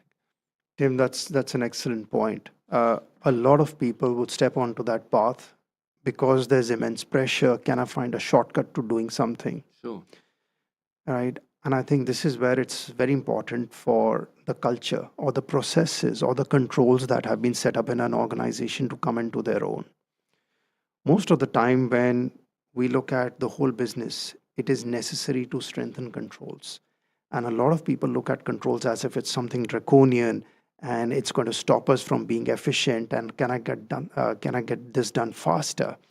And I think which is where leaders create that culture within the business, that controls should not be seen as restrictive in nature, but as the proper safeguards for conducting checks and balances. They are the things that are actually helping us to enhance efficiency. They're fostering investor confidence. If you don't have the right controls, which investor is going to trust your books or the numbers that you're saying if you want to raise money?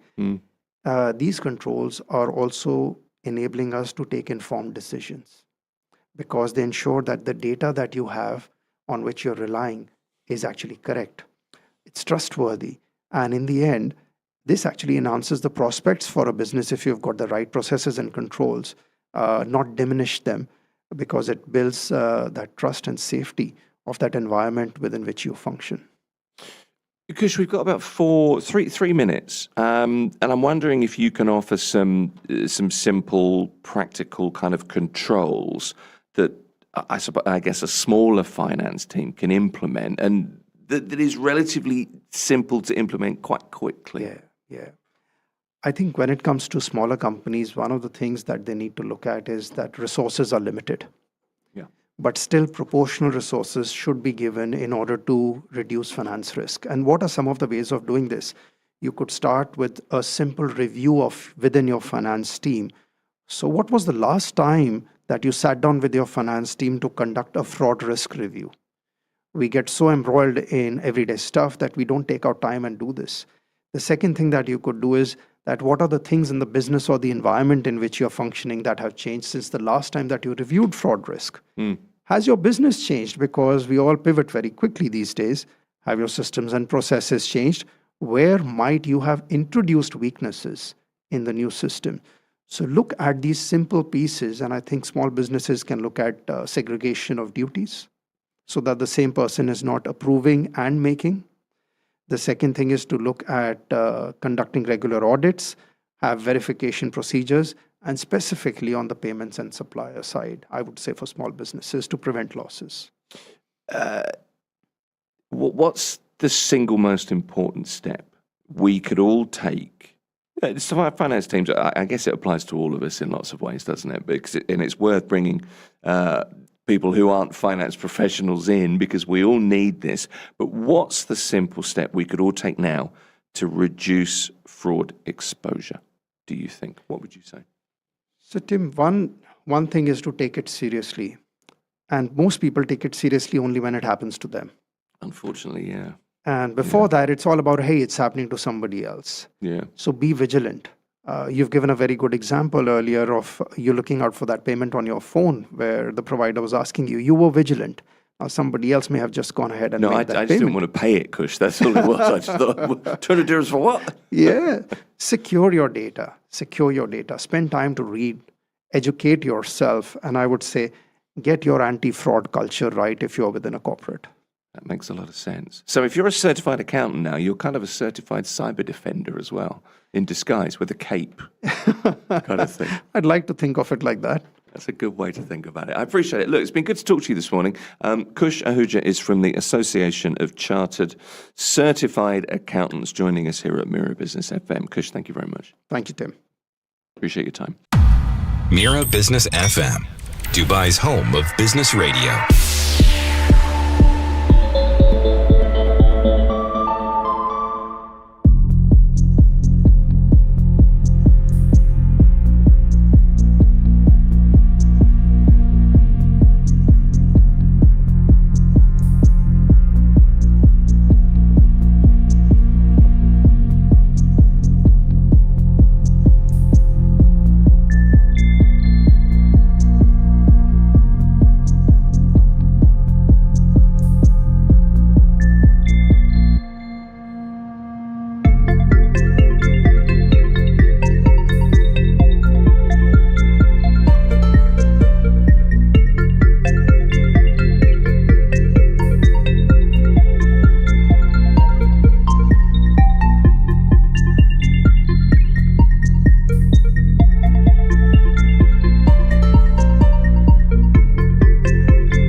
Good afternoon, it's 12 p.m. and this is the news on Mira Business FM. These are the headlines. Dubai International Airport has ranked among the world's busiest airports for international passenger traffic, handling over 95 million passengers in 2025.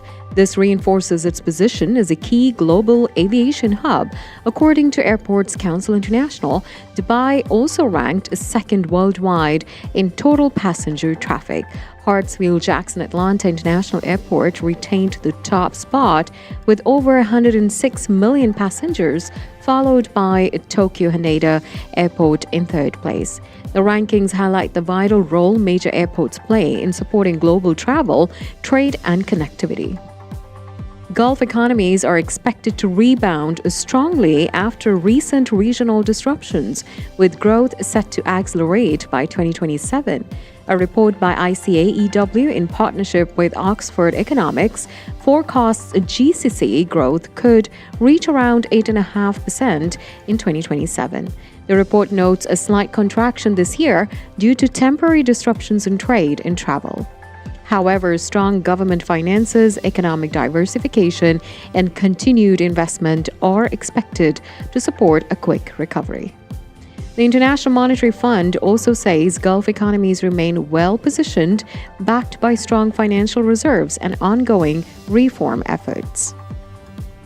U.S. President Donald Trump says the Iran war is close to over as hopes for a ceasefire grow, though the situation remains uncertain. Speaking in an interview with Fox Business, he said that he believes the conflict is nearing an end and that Iran is keen to reach a deal. Despite this, the U.S. continues to enforce a naval blockade, while sporadic attacks are still being reported. Oil prices have fallen on easing tensions and diplomatic efforts are continuing, with Pakistan pushing for talks and new discussions expected between Israel and Lebanon. U.S. Treasury Secretary Scott Bessent says the U.S. economy is strong and could grow more than 3% this year, possibly reaching 3.5%. Speaking in Washington, he said tariffs on other countries may return to earlier levels by July. This follows a Supreme Court decision in February that said President Donald Trump went beyond his authority when he imposed broad global tariffs under an emergency law.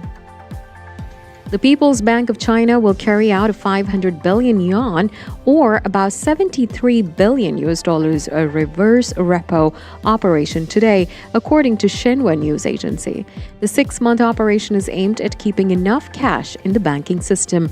However, it is a smaller rollover compared to the 600 billion yuan set to mature this month. The tool introduced in 2024 is used by the central bank to manage liquidity and is conducted monthly. Oil prices fell early today as hopes grew for a deal to end the Middle East conflict and reopen the Strait of Hormuz. Brent and WTI crude both dropped as investors expected low risk of a wider regional war. WTI was trading at around $91 a barrel, while Brent stood near $95. The decline shows how quickly market sentiment can shift when diplomacy improves. Meanwhile, global markets reacted positively. Wall Street closed higher, and Asian and European markets also moved up. South Korea's auto exports rose in March, driven by strong demand for hybrid vehicles, government data showed. Total exports stood at about $6.5 billion, up around 2% from last year, and this was the second highest March on record. Hybrid exports jumped nearly 80%, while shipments to the European Union rose about 30%. However, exports to Asia and the Middle East fell by around 40%, partly due to the Iran-US conflict. That's the news for now. Follow more news on our website, mirabusiness.fm.